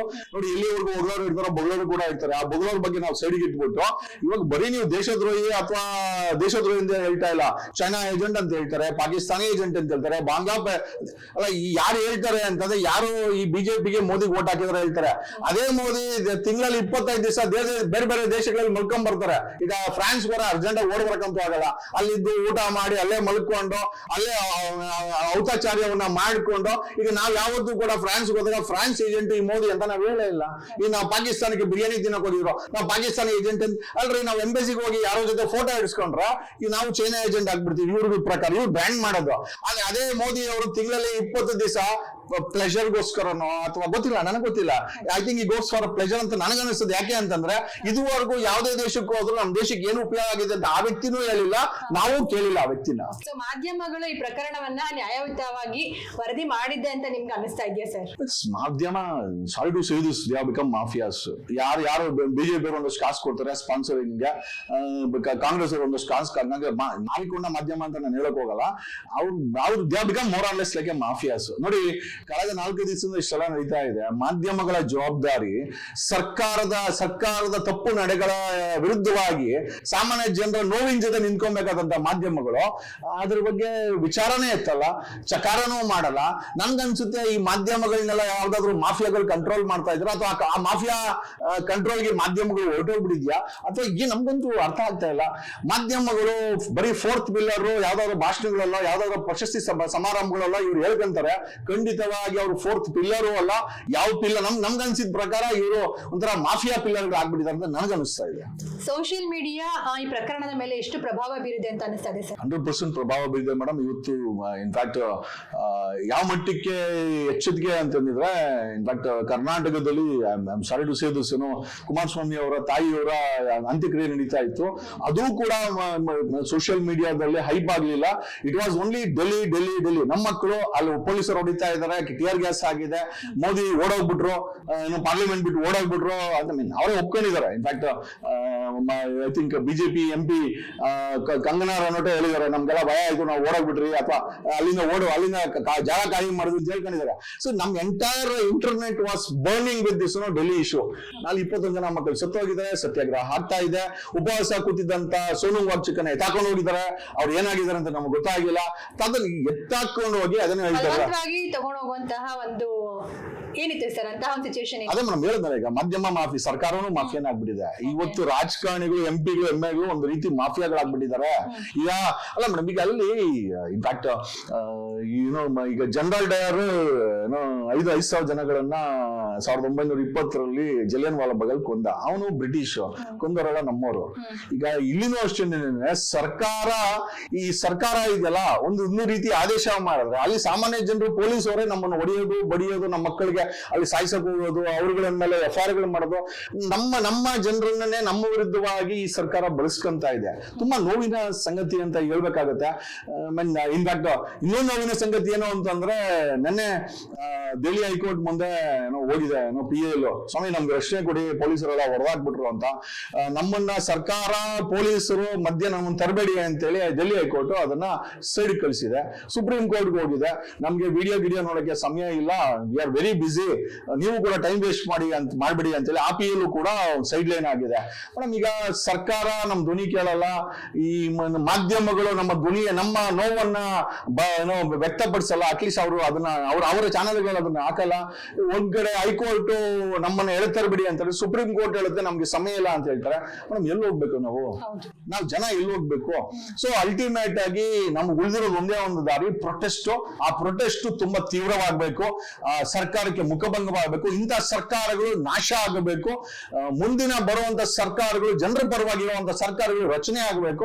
ಅದೇ ಈ ಮೂವ್ಮೆಂಟ್ ನ ಉದ್ದೇಶ ಅಂತ ಈಗ ಅನಿಸ್ತಾ ಇದೆ. ಎಷ್ಟೋ ಜನ ಹೇಳಿದ್ರು ಮೋದಿ ಅವ್ರನ್ನ ಏನೋ ಕೆಳಗಡೆ ಇಳಿಸೋಕೋಸ್ಕರ ಮಾಡ್ತಾರೆ. ಈಗ ಹೇಳ್ತೀವಿ 100% ಮೋದಿ ಇಳಿಬೇಕು, ಈ ಸರ್ಕಾರ ನಾಶ ಆಗಬೇಕು, ಈ ಮಕ್ಕಳು ಸತ್ತಿರೋ ಮಕ್ಕಳಿಗೆ ನ್ಯಾಯ ಸಿಗಬೇಕು, ಈ ದೇಶದಲ್ಲಿ ಅಟ್ಲೀಸ್ಟ್ ವಿದ್ಯಾಭ್ಯಾಸವನ್ನ ಒಂದು ಚಿಕ್ಕ ಭೂತಾನ್ ದೇಶದಲ್ಲಿ ಕ್ವಾಲಿಟಿ ಎಜುಕೇಶನ್ ಇದೆ, ಕ್ವಾಲಿಟಿ ಹೆಲ್ತ್ ಇದೆ. ಅಲ್ಲಿ ಯಾರಿಗಾರು ಹೆಚ್ಚು ಕಮ್ಮಿ ಆಯ್ತು ಅಂದ್ರೆ ಒಂದು ಕ್ವಾಲಿಟಿ ಹಾಸ್ಪಿಟಲ್ ಇದೆ, ಪ್ರೈವೇಟ್ ಹಾಸ್ಪಿಟಲ್ ತರ, ಅಲ್ಲಿರೋ ಮಕ್ಕಳಿಗೆ ಒಂದು ಕ್ವಾಲಿಟಿ ಎಜುಕೇಶನ್. ಒಂದು ಚಿಕ್ಕ ಭೂತಾನ್ ದೇಶ, ನಮ್ಗಿಂತ ನಮ್ದಲ್ಲಿ ಒಂದು ಪೀಸ್ ಇಲ್ಲ ಅಂತ ದೇಶದಲ್ಲಿ ಇವತ್ತು ಎಜುಕೇಶನ್ ಸಿಸ್ಟಮ್ ಚೆನ್ನಾಗಿದೆ. ಅಲ್ಲಿ ಜನ ನಗ್ತಾ ಇದ್ದಾರೆ, ಅವರಲ್ಲಿ ಒಂದಷ್ಟು ಕನಸುಗಳು ಇದೆ, ಅವರಲ್ಲಿ ಭವಿಷ್ಯ ಉಳಿದಿದೆ. ನಮ್ಮ ದೇಶದಲ್ಲಿ ಯಾಕಪ್ಪ ಇದ್ದೀವಿ ಅಂತ ಬಾಯಿ ಬಡ್ಕೊಬೇಕು ಅಂತ ಪರಿಸ್ಥಿತಿ ಇದೆ. ಸೊ ಇಂತಹ ಘಟನೆಗಳು ಸಮಾಜಕ್ಕೆ ಯಾವ ರೀತಿಯ ಪಾಠವನ್ನ ಕಲಿಸುತ್ತೆ sir? History repeats itself ಅಂತ ಹೇಳ್ತಾರೆ. ಸೊ ಹಂಗಾಗಿ ಇವನ್ ಭಗತ್ ಸಿಂಗ್ ಅಷ್ಟೇನೆ, ಅವನೇನಾದ್ರೂ ಇವತ್ತು ಇದ್ಬಿಟ್ಟಿದ್ರೆ ಇದೇ ಸರ್ಕಾರ ಅಥವಾ ಇದೇ ಮೋದಿ ಸರ್ಕಾರ ಆತನನ್ನ ಟೆರರಿಸ್ಟ್ ಅಂತ ಹೇಳ್ಬಿಟ್ಟಿರೋದು. ಆತ ಕೂಡ ಡಮ್ಮಿ ಬಾಂಬ್ಗಳನ್ನ ಇಟ್ಟು ಅವತ್ತಿನ ಮಾಧ್ಯಮಗಳು ರಿಪೋರ್ಟ್ ಮಾಡಲ್ಲ ಅಂತ ಒಂದೇ ಒಂದಕ್ಕೋಸ್ಕರ ಜನರಿಗೆ ಆ ಒಂದು ವಿಚಾರವನ್ನ ತಿಳಿಸೋಕೋಸ್ಕರ ಬಾಂಬನ್ನ ಇಟ್ಟು ಆ ಒಂದು ವಿಚಾರಗಳನ್ನ ಕೋರ್ಟಿನ ಮುಖಾಂತರ, ಕೋರ್ಟಿನ ಹೇಳಿಕೆಗಳ ಮುಖಾಂತರ ಜನರಿಗೆ ತಿಳಿಸುವಂತ ಕೆಲಸವನ್ನ ಭಗತ್ ಸಿಂಗ್ ಮಾಡಿದ್ರು. ಇವತ್ತು ಭಗತ್ ಸಿಂಗ್ ಇದ್ದಿದ್ರೆ ಆತನು ಕೂಡ ಈ ಸರ್ಕಾರ ಒಬ್ಬ ಟೆರರಿಸ್ಟ್ ಅಂತ ಬ್ರ್ಯಾಂಡ್ ಮಾಡ್ಬಿಡ್ತಾ ಇತ್ತು. ನೋವಿನ ಸಂಗತಿ, ಕೈಯಲ್ಲಿ ಭಗತ್ ಸಿಂಗ್ ಇಟ್ಕೊಂಡು, ಕೈಯಲ್ಲಿ ಅಂಬೇಡ್ಕರ್ ಇಟ್ಕೊಂಡು, ಕೈಯಲ್ಲಿ ನ್ಯಾಷನಲ್ ಫ್ಲಾಗ್ ಅನ್ನ ಇಟ್ಕೊಂಡು ಇವರು ಪ್ರೊಸೆಷನ್ ಹೋದ್ರೆ ಆ ಕಡೆಯಿಂದ AK-47, SLR, LMG, sten gun, I don't think so. ನಮ್ಮ ಮಕ್ಕಳು ಯಾರು ಕೂಡ ಟೆರರಿಸ್ಟ್ ಅಲ್ಲ. ಅಲ್ರಿ, ನಿಮ್ಗಳಿಗೆ ನಾಚಿಕೆ ಆಗಲ್ವಾ? ಬಾರ್ಡರ್ ಕ್ರಾಸ್ ಮಾಡ್ಕೊಂಡ್ ಬಂದು ಪುಲ್ವಾಮಾದಲ್ಲಿ RDX ಸಿಕ್ಬಿಟ್ಟು ಬ್ಲಾಸ್ಟ್ ಮಾಡೋರ್ ಮುಂದೆ ಇರಬೇಕಾದಂತ ಗನ್ನನ್ನ ನಮ್ಮ ಮಕ್ಕಳ ಮೇಲೆ, ಈ ದೇಶದ ಭವಿಷ್ಯದ ಮೇಲೆ ಇಡ್ತಾರಲ್ಲ, ಇವ್ರಿಗೆ ನಿಜವಾಗ್ಲೂ ನಾಚಿಕೆ ಅನ್ನೋದು ಇಲ್ವಾ? ಅಥವಾ ಈ ದೇಶದಲ್ಲಿ ಸಂವಿಧಾನ ಉಳಿದಿದ್ಯಾ, ಪ್ರಜಾಪ್ರಭುತ್ವ ಉಳಿದಿದ್ಯಾ? ಜನ ತೀರ್ಮಾನ ಮಾಡ್ಲಿ ಮೇಡಮ್. ಈ ಪ್ರಕರಣದ ಒಂದು ಅಂತಿಮ ಸತ್ಯ ಹೊರಗಡೆ ಬರಬೇಕು ಅಂತಂದ್ರೆ ಯಾವ ರೀತಿಯ ಕ್ರಮಗಳನ್ನ ತಗೊಂಡ್ರೆ ಸೂಕ್ತ ಅಂತ ನಿಮ್ಗೆ ಅನ್ಸುತ್ತೆ ಸರ್, ಒಬ್ಬರು ಲಾಯರ್ ಆಗಿ? ಮೇಡಮ್, ಲಾಯರ್ ಆಗಿ ಇವತ್ತಿನ ಹೈಕೋರ್ಟ್, ಸುಪ್ರೀಂ ಕೋರ್ಟ್ ನಾವು ಬರಬೇಡಪ್ಪ, ನಮ್ಮ ನಂಬೇಡಿ ಅಂತ ಹೇಳಿದ್ದಾರೆ. ಸೊ ಲಾಯರ್ ಗಿರಿ ಅನ್ನೋದು ಹೊರಟೋಯ್ತು ಇಲ್ಲಿ. So justice can be taken in 2 places. ಒಂದು ಕೋರ್ಟ್ಗಳ ಹತ್ರ, ಅಲ್ಲಾಗಿಲ್ಲ ಅಂತಂದ್ರೆ ಬೀದಿಗಳಲ್ಲಿ. ಸೊ ಇವತ್ತು ಏನು ಮಕ್ಕಳು ಮಾಡ್ತಾ ಇದ್ದಾರೆ, ದ ಔಟ್ಕಮ್ ಇದು ಇಲ್ಲೇ ನಿಲ್ಲಲ್ಲ. ಇದು ಇಲ್ಲಿ ನಿಲ್ಲಲ್ಲ. ಇವರೆಲ್ಲ ಏನನ್ಕೊಂಡು ಏನೋ ಒಂದು ವಿಚಾರ ಬರುತ್ತೆ, ಡೈವರ್ಟ್ ಆಗಲ್ಲ. ಯಾಕಂದ್ರೆ ಜನ ರೋಸಿದ್ದಾರೆ. ನಮ್ಮ ಬಾಡಿಗಳಿಗೆ ವಿಷದ ಇಂಜೆಕ್ಷನ್, ವ್ಯಾಕ್ಸಿನೇಷನ್ ಹಾಕಿ ನಮ್ಮ ಬಾಡಿನ ಹಾಳು ಮಾಡಿದಾಯ್ತು. ನಮ್ಮ ಗಾಡಿಗಳಿಗೆ E20 ಹಾಕಿ ಇವತ್ತು ಗಾಡಿಗಳು ಎಕ್ಕುಟ್ಟು ಹೋಗ್ತಾ ಇದೆ. ಸೊ ಇವತ್ತು ಭ್ರಷ್ಟಾಚಾರ ಅನ್ನೋದು ತುಂಬಿ ತುಳುಕ್ತಾ ಇದೆ. ದೇಶದಲ್ಲಿ 217 ಲಕ್ಷ ಕೋಟಿ ಸಾಲ ಮಾಡಿಟ್ಟವನೇ ಯಪ್ಪ ನರೇಂದ್ರ ಮೋದಿ. ದೇಶದ ಆಸ್ತಿಗಳನ್ನೆಲ್ಲ ಮಾರಾಟ ಮಾಡಿದ್ದಾರೆ. ದೇಶದಲ್ಲಿ ಈ ವ್ಯಕ್ತಿ ಇರೋದೇ ಇಲ್ಲ, ಪ್ಲೇನ್ ಎತ್ಕೊಂಡು ಹೋಗ್ತಾ ಇರ್ತಾರೆ. ಚುನಾವಣೆಗೋಸ್ಕರ ಮಾತ್ರ ಈ ವ್ಯಕ್ತಿ ಏನೋ ಕಣ್ಣು ಕಾಣಿಸ್ಕೊಂತಾನೆ ಹೊರತು ಮಣಿಪುರದಲ್ಲಿ ಅಷ್ಟೆಲ್ಲ ಸಮಸ್ಯೆ ಆಯ್ತು. ಒಂದು ದಿವಸ ಮಣಿಪುರ್ಗೆ ಹೋಗಿಲ್ಲ. ಏನೋ ಹೆಚ್ಚು ಕಮ್ಮಿ ಒಂದು ವರ್ಷಗಳ ಕಾಲ ಪಂಜಾಬ್, ಹರಿಯಾಣ ರೈತರು ಬಾರ್ಡರ್ ಅಲ್ಲಿ ಪ್ರೊಟೆಸ್ಟ್ ಮಾಡಿದ್ರು, 800 ಜನ ಸತ್ತೋದ್ರು. ಒಂದು ದಿವಸ ಕೂಡ ಆ ಸತ್ತಂತ ರೈತರಿಗೆ ಅಟ್ಲೀಸ್ಟ್ ಮಾನವೀಯತೆಗೋಸ್ಕರ ಈತ ಅಲ್ಲಿ ಹೋಗ್ಲಿಲ್ಲ. ಇವತ್ತು ಚುನಾವಣೆ ಬರ್ತಾ ಇದೆ, ಪಂಜಾಬ್ ಅಲ್ಲಿ ಹೋಗಿ ಪೇಟೆ ಕಟ್ಕೊಂಡು ಫಾರಿನ್ ಇಂದ, ಫ್ರಾನ್ಸ್ ಇಂದ ಬಂದು ಡೈರೆಕ್ಟ್ ಆಗಿ ಅಲ್ಲಿ ಹೋಗಿ ಚುನಾವಣೆ ಪ್ರಚಾರಕ್ಕೆ ಹೋಗ್ತಾನೆ. ನಾವು ಎಲೆಕ್ಟ್ ಮಾಡಿರೋದು ಚುನಾವಣೆ ಗೆಲ್ಲಕ್ಕೋಸ್ಕರ ಇರುವಂತ ಸರ್ಕಾರ ಮೋದಿನ, ಅಥವಾ ನಮ್ಮ ಕಷ್ಟಗಳನ್ನ ನಿವಾರಿಸಲಿಕ್ಕೆ ಸರ್ಕಾರ ಮತ್ತೆ ಮೋದಿನ ಆಯ್ಕೆ ಮಾಡಿದೀವ? ಇದನ್ನ ನಮ್ಗೆ ಗೊತ್ತಾಗಿದೆ. We are not elected a person to solve our problem, only to increase our problem. ನಮ್ಮ ಸಮಸ್ಯೆಗಳನ್ನ, ಸಮಾಜದ ಸಮಸ್ಯೆಗಳನ್ನ ಏರಿಸುವ ವ್ಯಕ್ತಿ ಮೋದಿ ಆಗಿದ್ದಾರೆ. ಹಾಗಾಗಿ ತೊಲಗಬೇಕು ಅಂತಂದ್ರೆ ಈ ಬಿಜೆಪಿ ಸರ್ಕಾರನೇ ತೊಲಗಬೇಕು ಅಂತ ನನಗನ್ಸುತ್ತೆ. It has to be destroyed. ನನಗನ್ಸುತ್ತೆ ಇವರೆಲ್ಲ ನಾಶ ಆದ್ರೇನೆ ಒಂದು ಒಳ್ಳೇದಾಗುತ್ತೆ ಅಂತ ನಮ್ಗನ್ಸುತ್ತೆ ಮೇಡಮ್. ಸೊ ಮಕ್ಕಳ ಭವಿಷ್ಯ, ಈ ಒಂದು ಪ್ರಕರಣ, ಸೊ ಎಲ್ಲವನ್ನು ನೋಡಿದಾಗ ಇಂಡಿಯನ್ ಎಜುಕೇಶನ್ ಸಿಸ್ಟಮ್ ಯಾವ ಪಾಠ ಕಲಿಬೇಕು ಅಂಡ್ ಮುಂದೆ ಯಾವ ರೀತಿಯ ಒಂದು ನಿರ್ಧಾರಗಳನ್ನ ತಗೊಳ್ಬೇಕು? ಮೇಡಮ್, ಚುನಾವಣೆಗಳಲ್ಲಿ ಸುಳ್ಳು ಭಾಷಣಗಳನ್ನು ನಂಬಿ ಯಾವುದೋ ಜಾತಿಗೋಸ್ಕರನೋ ಧರ್ಮಕ್ಕೋಸ್ಕರನೋ ಇಂಥ ಕ್ರಿಮಿನಲ್ಗೆ ಓಟ್ ಹಾಕಿ ನಮ್ಮ ತಲೆ ಮೇಲೆ ಚಪ್ಪಡಿ ಹೇಳ್ಕೊಳೋದ್ ಬದಲು ಎಜುಕೇಟೆಡ್ ಕ್ಲಾಸ್ ಸೋನಂ ವಾಂಗ್ಚುಕ್ ಅಂತವ್ರು ಎಜುಕೇಟೆಡ್ ಕ್ಲಾಸ್ ಅಂತಾರೆ. ಅಫ್ಕೋರ್ಸ್ ನನ್ಗೆ ಪಕ್ಕದ ರಾಜ್ಯದ ವಿಜಯ್ ಕೂಡ ಇರೋದ್ರಲ್ಲಿ ಪರವಾಗಿಲ್ಲ ಅಂತ ನನಗೆ ಅನಿಸ್ತು. That's what I feel. Okay, ಒಬ್ಬ ಬೀಯಿಂಗ್ ಎ ಡ್ರಾವಿಡಿಯನ್, ಒಬ್ಬ ಸೌತ್ ಇಂಡಿಯನ್ ಸಿಎಂ ಆಗಿ ಸಿಎಂ ವಿಜಯ್ ಅವರು ಕೂಡ ಇರೋದ್ರಲ್ಲಿ ಒಂದು ಒಳ್ಳೆ ಆಡಳಿತ. ಇಂಥ ವ್ಯಕ್ತಿಗಳು ನಿಜವಾದ ರಾಜಕೀಯಕ್ಕೆ ಬರಬೇಕು, ಜನ ವೋಟ್ ಹಾಕಬೇಕು. ಐ ಥಿಂಕ್ ನನ್ಗನ್ಸಿದ್ದು ಯಾವ್ದೋ ದೇಶಕ್ಕೋಸ್ಕರನೋ ಯಾವ್ದೋ ಭಾಷೆಗೋಸ್ಕರನೋ ಧರ್ಮಕ್ಕೋಸ್ಕರನೋ ದಯಮಾಡಿ ವೋಟ್ ಮಾಡಬೇಡಿ. ಈ ಭಾರತ ದೇಶ ಲಕ್ಷ ಬಿಲಿಯನ್ ಇಯರ್ಸ್ ಇಂದ ಈ ದೇಶ ಇದೆ, ಈ ಭೂಮಿ ಇದೆ, ಹಿಂಗೆ ಇನ್ನು ಮುಂದೆನೂ ಇರುತ್ತೆ. ಸೊ ಈ ದೇಶಕ್ಕೆ ನಿಮ್ಮ ಪ್ರೊಟೆಕ್ಷನ್ ಬೇಕಾಗಿಲ್ಲ, ನಿಮ್ಮನ್ನ ನೀವು ಪ್ರೊಟೆಕ್ಟ್ ಮಾಡ್ಕೊಳ್ಳಿ. ಯಾವತ್ತಾದ್ರೂ ವೋಟ್ ಮಾಡ್ಬೇಕಾದ್ರೆ ಸಿದ್ದರಾಮಯ್ಯಗೋಸ್ಕರನೋ ಅಥವಾ ಮೋದಿಗೋಸ್ಕರನೋ ಅಥವಾ ಡಿ ಕೆ ಶಿವಕುಮಾರ್ಗೋಸ್ಕರನೋ ಅಥವಾ ಯಾವ್ದೋ ದೇವಸ್ಥಾನಕ್ಕೋ ಮಸೀದಿಗೋ ಚರ್ಚ್ಗೋ ವೋಟ್ ಹಾಕೋದ್ರ ಬದಲು ಎಸ್ ಇದು ನನ್ನ ಮಗನೇ, ಇದು ನನ್ನ ಮಕ್ಕಳು, ಇದು ನನ್ನ ಹೆಂಡತಿ, ನಾಳೆ ದಿವಸ ಈ ಜೀವನ ನಾನು ಈ ಸಮಾಜದಲ್ಲಿ ಬದುಕಬೇಕಾಗಿದೆ, ಬದುಕಬೇಕು ಅಂದ್ರೆ ಯಾರಿಗೆ ವೋಟ್ ಹಾಕ್ಬೇಕು ಅಂತ ಒಂದು ಪ್ರಶ್ನೆ. ಎರಡನೇದು ಅಲ್ಲಿ ನಿಲ್ಲೋರು ಕೂಡ ಬೇಕಾಗಿದೆ. ಇವತ್ತಿನ ಸಮಾಜದಲ್ಲಿ ಗುರು ಎಲ್ಲ ಸಾವಿರಾರು ಕೋಟಿ ಇರಬೇಕು, ನಮ್ಮಂತವ್ರು ನಿಂತ್ಕೊಂಡ್ರೆ ಆಗಲ್ಲ ಅನ್ನೋ ಪರಿಸ್ಥಿತಿ ನಿರ್ಮಾಣ ಆಗಿದೆ. ಚುನಾವಣೆಯಲ್ಲಿ ಸಾಮಾನ್ಯ ಜನ, ಸ್ಟೇಟ್ಸ್ ಮೆನ್ಗಳು, ಸಮಾಜದ ಬಗ್ಗೆ ಕಾಳಜಿ ಇರುವಂತವ್ರು, ಬರೀ ಭಾಷಣ ಬಿಟ್ಟು ಕೆಲಸ ಮಾಡುವಂತವ್ರು ಚುನಾವಣೆ ನಿಂತ್ಕೊಬೇಕು, ಜನ ವೋಟ್ ಹಾಕ್ಬೇಕು. ಮೇಡಮ್ ಖಂಡಿತವಾಗಿ ಬದಲಾವಣೆ ಆಗುತ್ತೆ. ನಮ್ಗೆ ಮೇಡಮ್ ಗುರುಕುಲದಲ್ಲಿ ಕಲ್ತಿ ಬೆಳೆದು ಮಹಾರಾಜರಾದಂತ ಈ ಒಂದು ಸಂಸ್ಕೃತಿ ಇರುವಂತ ಈ ದೇಶದಲ್ಲಿ ಇವತ್ತು ಪೇಪರ್ ನ ಕೊಂಡ್ಕೊಂಡು ನಾವು ಬರಿತೀವಿ ಸಾವಿರಾರು ಕೋಟಿ ಅಥವಾ 100,000 ಕೋಟಿ ಕೊಟ್ಟಿ ಅಂತಂದ್ರೆ madam we have entirely destroyed the education system. ಈ ಎಂಟೈರ್ ಎಜುಕೇಶನ್ ಸಿಸ್ಟಮ್ ನೇ ನಾವು ನಾಶ ಮಾಡಿದೀವಿ. ಎಲ್ಲೋ ಕರೆದು ಅವ್ರಿಗೊಂದು ಶಾಲು ಹಾಕಿ ಅವ್ರ ಕೈಗೆ ಡ್ರ್ಯಾಗರ್ ಚಾಕು ಕೊಟ್ಟು ಬೇರೆ ಏನೋ ಘೋಷಣೆಗಳನ್ನ ಕರೆದು ಸಮಾಜದಲ್ಲಿ ಇವತ್ತು ಹೆಣ್ಮಕ್ಳು ನೋಡಿ, ಮೊನ್ನೆ ಬೆಂಗಳೂರಲ್ಲಿ ಲಾ ಸ್ಟೂಡೆಂಟ್ ನ ಚಾಕು ಹಾಕಿ ಚುಚ್ಚಿ ಸಾಯಿಸಿದ್ದಾರೆ. ಆ ಮಂಗಳೂರಲ್ಲಿ ಮಚ್ಚಾಕಿ ಕಡ್ದು ಹಾಕಿದ್ದಾನೆ. ಸಿಎಂ ಕನಕಪುರದಲ್ಲಿ ನಮ್ಮ ಸಿಎಂ ಅವರ ತವರು ಜಿಲ್ಲೆನಲ್ಲಿ ಗುಂಡಾಕಿದ್ದಾರೆ. ಒಬ್ಬ ಜುವನೈಲ್, ಒಬ್ಬ ಮೈನರ್ ಹುಡುಗಿಗೆ ಗುಂಡಾಕಿದ್ದಾರೆ. ಮೇಡಮ್ ಈ ಆಕ್ರೋಶ ಏನಿದೆ, ಈ ಸರ್ಕಾರಗಳು ಮಾಡ್ತಾರೋ ಬೆಲೆ ಏರಿಕೆ, ನಿರುದ್ಯೋಗ, ತಿಂಗಳಿಗೆ ಬಳಸಬೇಕಾದಂತ ಸಂಬಳ 2 ದಿನಕ್ಕೆ 3 ದಿನಕ್ಕೆ ಖಾಲಿ ಆಗ್ತಾ ಇದೆ. ಫ್ರಸ್ಟ್ರೇಷನ್ ಶುರುವಾಗ್ತಾ ಇದೆ, ಡಿಪ್ರೆಷನ್ಗಳು ಶುರುವಾಗ್ತಾ ಇದೆ, ಆಕ್ರೋಶಗಳು ಹೆಚ್ಚಾಗ್ತಾ ಇದೆ, ಕೊಲೆ ಮಾಡಬೇಕು ಅನ್ಸ್ತಾ ಇದೆ, ಕ್ರೈಮ್ಗಳು ಮಾಡಬೇಕು ಅಂತ ಜನಗಳಿಗೆ. ಅದರ ಔಟ್ಕಮ್ಗಳೇ ನೀವು ಪೇಪರ್ ಅಲ್ಲಿ ನೋಡ್ತಾ ಇರೋದು. ಹೆಂಡತಿನ ಗಂಡ ಸಾಯಿಸಿದ್ರು, ಗಂಡನ ಹೆಂಡತಿ ಸಾಯಿದ್ರು, ಪ್ರೇಮಿನ ಇವಳನ್ ಕೊಂದ, ಅವಳನ್ ಕೊಂದ. This is what is happening. ನಾವು ಈ ಎಜುಕೇಶನ್ ಸಿಸ್ಟಮ್ ಅಲ್ಲ, we have totally destroyed the social fabric. ಈ ಸಮಾಜದಲ್ಲಿ ಒಂದು ಸೋಷಿಯಲ್ ಫ್ಯಾಬ್ರಿಕ್ ನ ಸಾಯಿಸಾಕಿದೀವಿ ನಾವು. ಹಾಗಾಗಿ ಬದಲಾವಣೆ ಆಗ್ಬೇಕಾಗಿದೆ. ಪ್ರೊಟೆಸ್ಟ್ಗಳು ಮಾಡಿದಾಗ ಬ್ರಿಟಿಷರ ವಿರುದ್ಧನೂ ಕೂಡ ನಮ್ಮ ಜನ ಪ್ರೊಟೆಸ್ಟ್ ಮಾಡಿದ್ದಾರೆ. ಭಗತ್ ಸಿಂಗ್ ಅಂತವ್ರು ಮಾಡಿದ್ದಾರೆ, ಗಾಂಧಿ ಅಂತವ್ರು ಮಾಡಿದ್ದಾರೆ. ಅವ್ರು ಪ್ರೊಟೆಸ್ಟ್ ಮಾಡಿದ್ದಕ್ಕೆ ನಮಗೆ ಸ್ವತಂತ್ರ ಸಿಕ್ಕಿದ್ದು. ಪ್ರೊಟೆಸ್ಟ್ ನ ನಿಮ್ಮ ಜಾಗಕ್ಕೆ ಕುತ್ತು ಬರುತ್ತೆ ಅಂತ ಯಾಕೆ ಅನ್ಕೊಂತೀರಾ? ಬೇರೆಯವರಿಗೆ ಜಾಗವನ್ನ ಬಿಟ್ಕೊಡ್ಬೇಕು ಅನ್ನೋ ಮನಸ್ಥಿತಿ ಇಲ್ಲಂತ ಮಾಫಿಯಾ ರಾಜಕಾರಣಿಗಳಿಗೆ ಕಿತ್ತು ಬಿಸಾಕುವಂತ ಸಮಯ ಹತ್ರ ಬಂದಿದೆ. This is just a start. ಈ ಒಂದು ಜಂತರ್ ಮಂತರಲ್ಲಿ ಶುರುವಾಗಿರೋದು it is a count down. ಈ ಎಷ್ಟೋ ಜನ ರಾಜಕಾರಣಿಗಳು, ರಾಜಕೀಯ ಪಕ್ಷಗಳಿಗೆ ಮನೆಗೆ ದಾರಿ ತೋರಿಸುವಂತ ಸಮಯ ಇದು ಅಂತ ನನಗನ್ನಿಸ್ತಾ ಇದೆ. ಅಟ್ ದ ಸೇಮ್ ಟೈಮ್ ಇಷ್ಟು ದಿನ ಬೂದಿ ಮುಚ್ಚಿದ ಕೆಂಡ ತರ ಈ ಸಾಮಾನ್ಯ ಜನರುಗಳು ಮನೇಲಿ ಕೂತ್ಕೊಂಡು ನಮ್ಗೆ ಯಾಕೆ ಅಂತ ಕೂತಿದ್ರು. ಇವತ್ತು ಬೀದಿಗೆ ಬಂದಿದ್ದಾರೆ. ಒಂದಷ್ಟು ಏಟುಗಳನ್ನ ಕೂಡ ಇವತ್ತು ಹುಡುಗರು ತಿಂತಾ ಇದ್ದಾರೆ. ನೋವಿದೆ ನಮ್ಗೆಲ್ಲ. ಬದಲಾವಣೆಗೆ ಇದೆಲ್ಲ ಅವಶ್ಯಕತೆ ಇದೆ. So only change can happen with the pain. ಯಾವತ್ತೇ ಆಗಿರಲಿ, ಒಂದು ಆಗೂ ಅಷ್ಟೇ ಒಂದು ಸ್ಕಿನ್ ನ ತೆಗಿಬೇಕು, ಮೇಲೆ ನೋವಾಗುತ್ತೆ. ಓಕೆ, ಬದಲಾವಣೆ ಇಸ್ ಪೇನ್ಫುಲ್. ಒಂದು ತಾಯಿ ಜನ್ಮ ಕೊಡ್ಬೇಕಾದ್ರೆ ಅದೊಂದು ಬದಲಾವಣೆ, ನೋವಾಗುತ್ತೆ. ಹಂಗಾಗಿ ಈ ಕ್ರಾಂತಿನಲ್ಲಿ ನೋವು ಇದ್ದೇ ಇರುತ್ತೆ. ಒಂದಷ್ಟು ಬ್ಲಡ್ ಶೆಡ್ ಆಗುತ್ತೆ, ಒಂದಷ್ಟು ಸಾವುಗಳು ಕೂಡ ಆಗುತ್ತೆ. ಅಲ್ಟಿಮೇಟ್ ಆಗಿ ಬದಲಾವಣೆ ಆಗುತ್ತೆ. ಅದಕ್ಕೆ ನಾವೆಲ್ಲ ತಯಾರಾಗಿದ್ದೀವಿ. And we have decided and things. ಈ ಒಂದು ಸರ್ಕಾರ ಒಂದು ಕೌಂಟ್ ಡೌನ್ ಇದೆ ಅಂತ ಅನ್ಸುತ್ತೆ ಮೇಡಮ್. ದೇಶಕ್ಕಂತೂ ಒಳ್ಳೇದಾಗುತ್ತೆ ಅಂತ ನಮ್ಗೆ ಅನಿಸ್ತಾ ಇದೆ. ಬದಲಾವಣೆ ಆಗ್ಬೇಕು ಅಂತಂದ್ರೆ ಸೊ ಎಲ್ಲಾ ಕಡೆಯಿಂದನೂ ಕೂಡ ಬದಲಾವಣೆಗಳು ಶುರು ಆಗ್ಬೇಕು ಅಂತ ಹೇಳ್ತಾ ಇದ್ದೀರಾ. ಸೊ ಅಷ್ಟೇ ಅಲ್ಲ, ನಮ್ಮ ಒಂದು ರಾಜಕೀಯ ವ್ಯವಸ್ಥೆ ಏನಿದೆ, ಈ ಒಂದು ರಾಜಕೀಯ ವ್ಯವಸ್ಥೆ ಬದಲಾವಣೆ ಆಗ್ಬೇಕು. ಮತ್ತೆ ಇದರಲ್ಲಿ ಒಂದು ಏನಾದ್ರೂ ಚೇಂಜಸ್ ತರಬೇಕು ಅಂತಂದ್ರೆ ಎಜುಕೇಟೆಡ್ ಕ್ಯಾಂಡಿಡೇಟ್ಸ್ ಆಗಿರ್ಬೋದು, ಇಲ್ಲ ಅಂತಂದ್ರೆ ಸಮಾಜದ ಬಗ್ಗೆ ಕನ್ಸರ್ನ್ ಇರುವಂತಹ ವ್ಯಕ್ತಿಗಳು ಪಾಲಿಟಿಕ್ಸ್ ಗೆ ಬರಬೇಕು. ಎಸ್ಪೆಷಲಿ ಏನು ಅಂತಂದ್ರೆ ಯಂಗ್ಸ್ಟರ್ಸ್ ಬರಬೇಕು ಅಂತ ಹೇಳ್ತಾರೆ. ಡೆಫಿನೆಟ್ಲಿ ಮೇಡಮ್, ಯಂಗ್ಸ್ಟರ್ಸ್ ಬರಬೇಕು. ಆಮೇಲೆ ಕಮಿಟ್ಮೆಂಟ್ ಇರ್ಬೇಕು ಮೇಡಮ್. ಈ ಸೋಷಿಯಲ್ ಕಮಿಟ್ಮೆಂಟ್ ಒಂದು ಇರಬೇಕು. ನಾನ್ ಬಂದೆ, ನನ್ನ ಹತ್ರ 7 ಕೋಟಿ ರೂಪಾಯಿ ಆಯ್ತು ಅಥವಾ 100 ರೂಪಾಯಿ ಆಯ್ತು, ಅಥವಾ SD ಗೆ ಪೆಟ್ರೋಲ್ ಹಾಕಕ್ಕೆ ದುಡ್ಡೇ ಇಲ್ಲ, ಇವತ್ತು ನನ್ನ ಹತ್ರ 1400 ಕೋಟಿ ಇದೆ, ಸದಾಶಿವದಲ್ಲಿ ಮನೆ ಇದೆ, ಒಂದು 10 ಡಜನ್ ಹೆಲಿಕಾಪ್ಟರ್ ಇದೆ, ಅದೆಲ್ಲ ಲೂಟಿ ಮಾಡಕ್ಕಲ್ಲ. ನಾವೆಲ್ಲರೂ ಸಮಾಜದ ಬಗ್ಗೆ ಕಾಳಜಿ ಇರುವಂತ ವ್ಯಕ್ತಿಗಳು ಈ ಗೆದ್ದು ಬರಬೇಕು.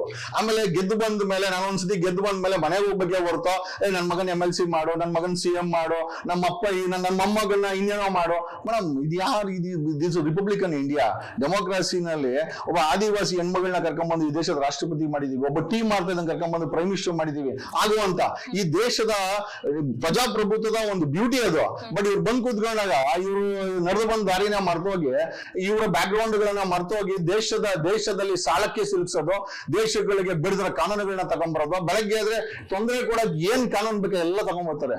ಜನರು ಇವತ್ತು ನಿಜವಾಗ್ಲೂ ಮೇಡಮ್ ಇವ್ರು ಏನೇನೋ ಭಾಗ್ಯಗಳು ಅಂತ ಹೇಳ್ತಾರೆ, ನಾವು ಇವ್ರಿಗೆ ಏನು ಭಾಗ್ಯ ಬಿಡ, ಜನರ ಮುಖದಲ್ಲಿ ಒಂದು ನಗು ಭಾಗ್ಯ ಬೇಕಾಗಿದೆ.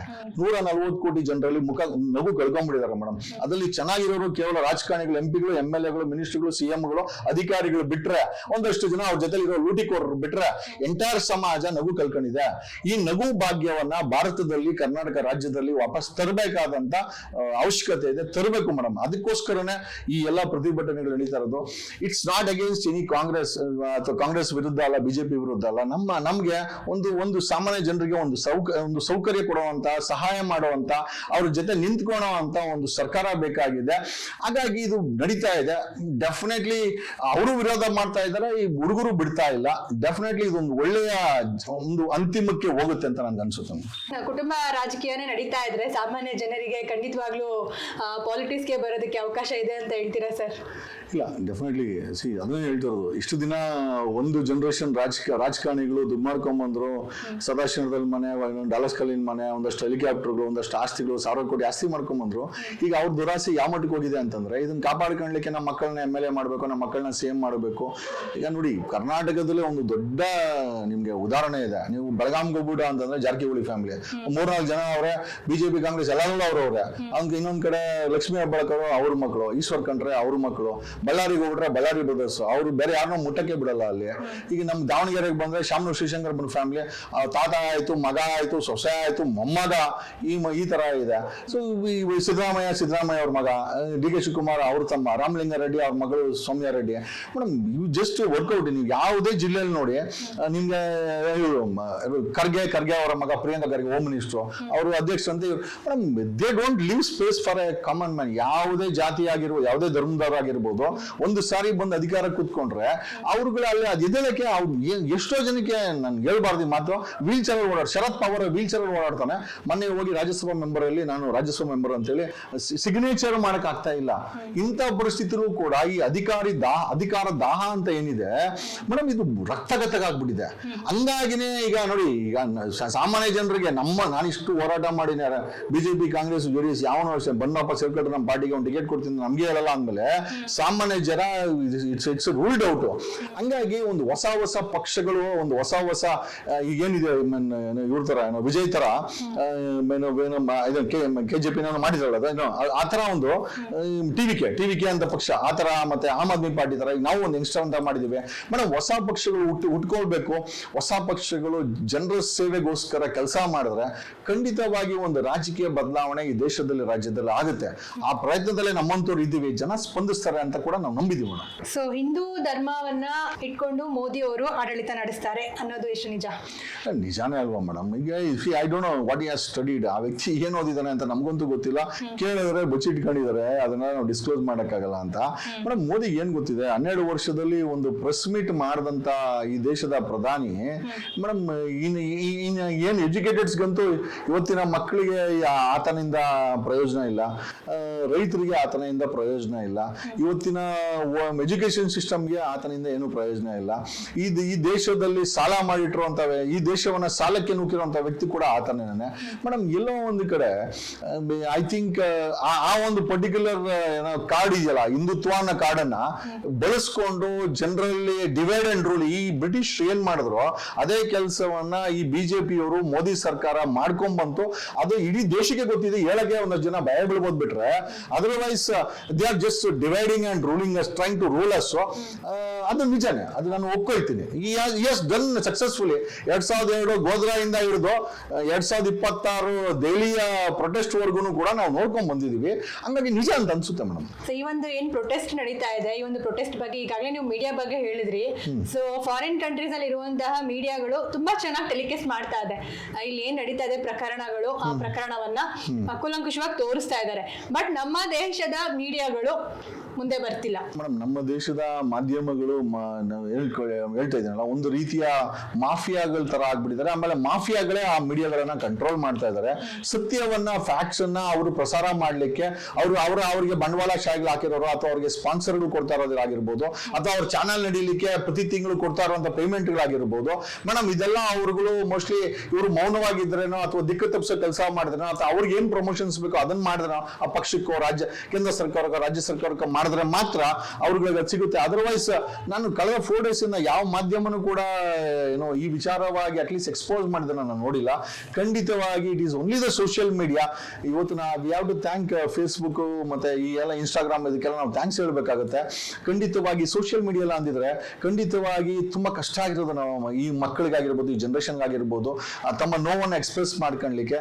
ಖಂಡಿತವಾಗಿ ಐ ಥಿಂಕ್ ಮಾಧ್ಯಮಗಳು ನಮ್ಮ ಭವಿಷ್ಯ ಜೊತೆ ಖಂಡಿತವಾಗಿ ಆಟ ಆಡ್ಬಿಟ್ಟಿದೆ.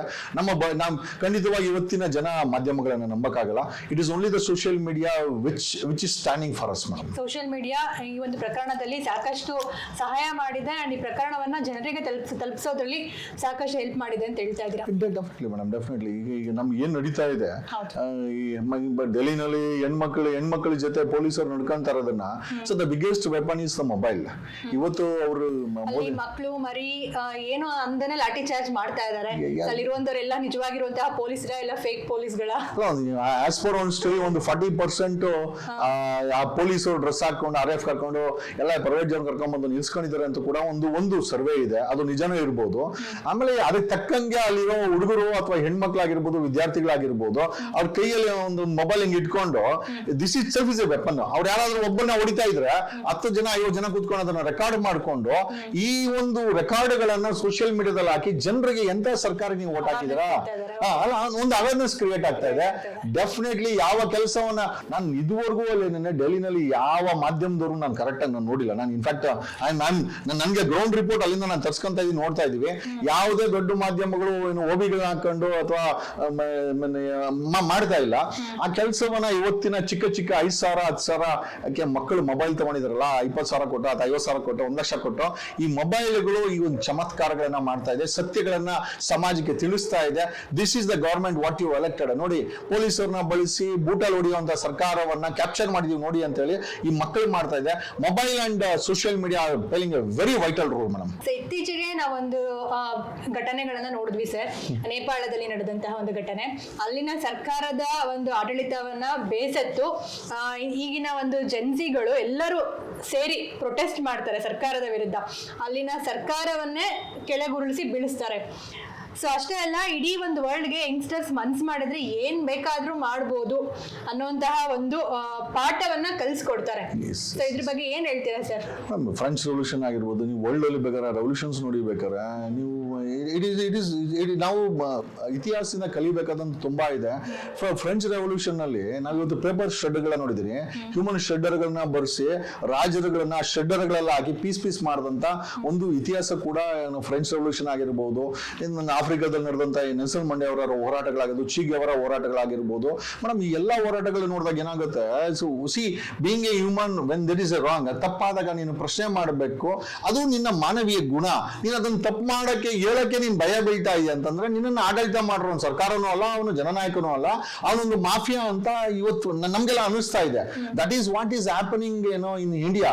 ಒಂದು ಮಟ್ಟದಲ್ಲಿ ಮೋದಿ ಅನ್ನೋರು ಮೋದಿ ಏನ್ ಅನ್ಕೊಂಡ್ಬಿಟ್ಟಿದ್ದಾರೆ, ನಾನೇ ಶಾಶ್ವತ, ನಮ್ ಬಿಜೆಪಿನೇ ಶಾಶ್ವತ. ಮೇಡಮ್, ಇದು ಈಗೋ ಇದೆಯಲ್ಲ, ದಿಸ್ ಹ್ಯಾಸ್ ಟು ಗೋ.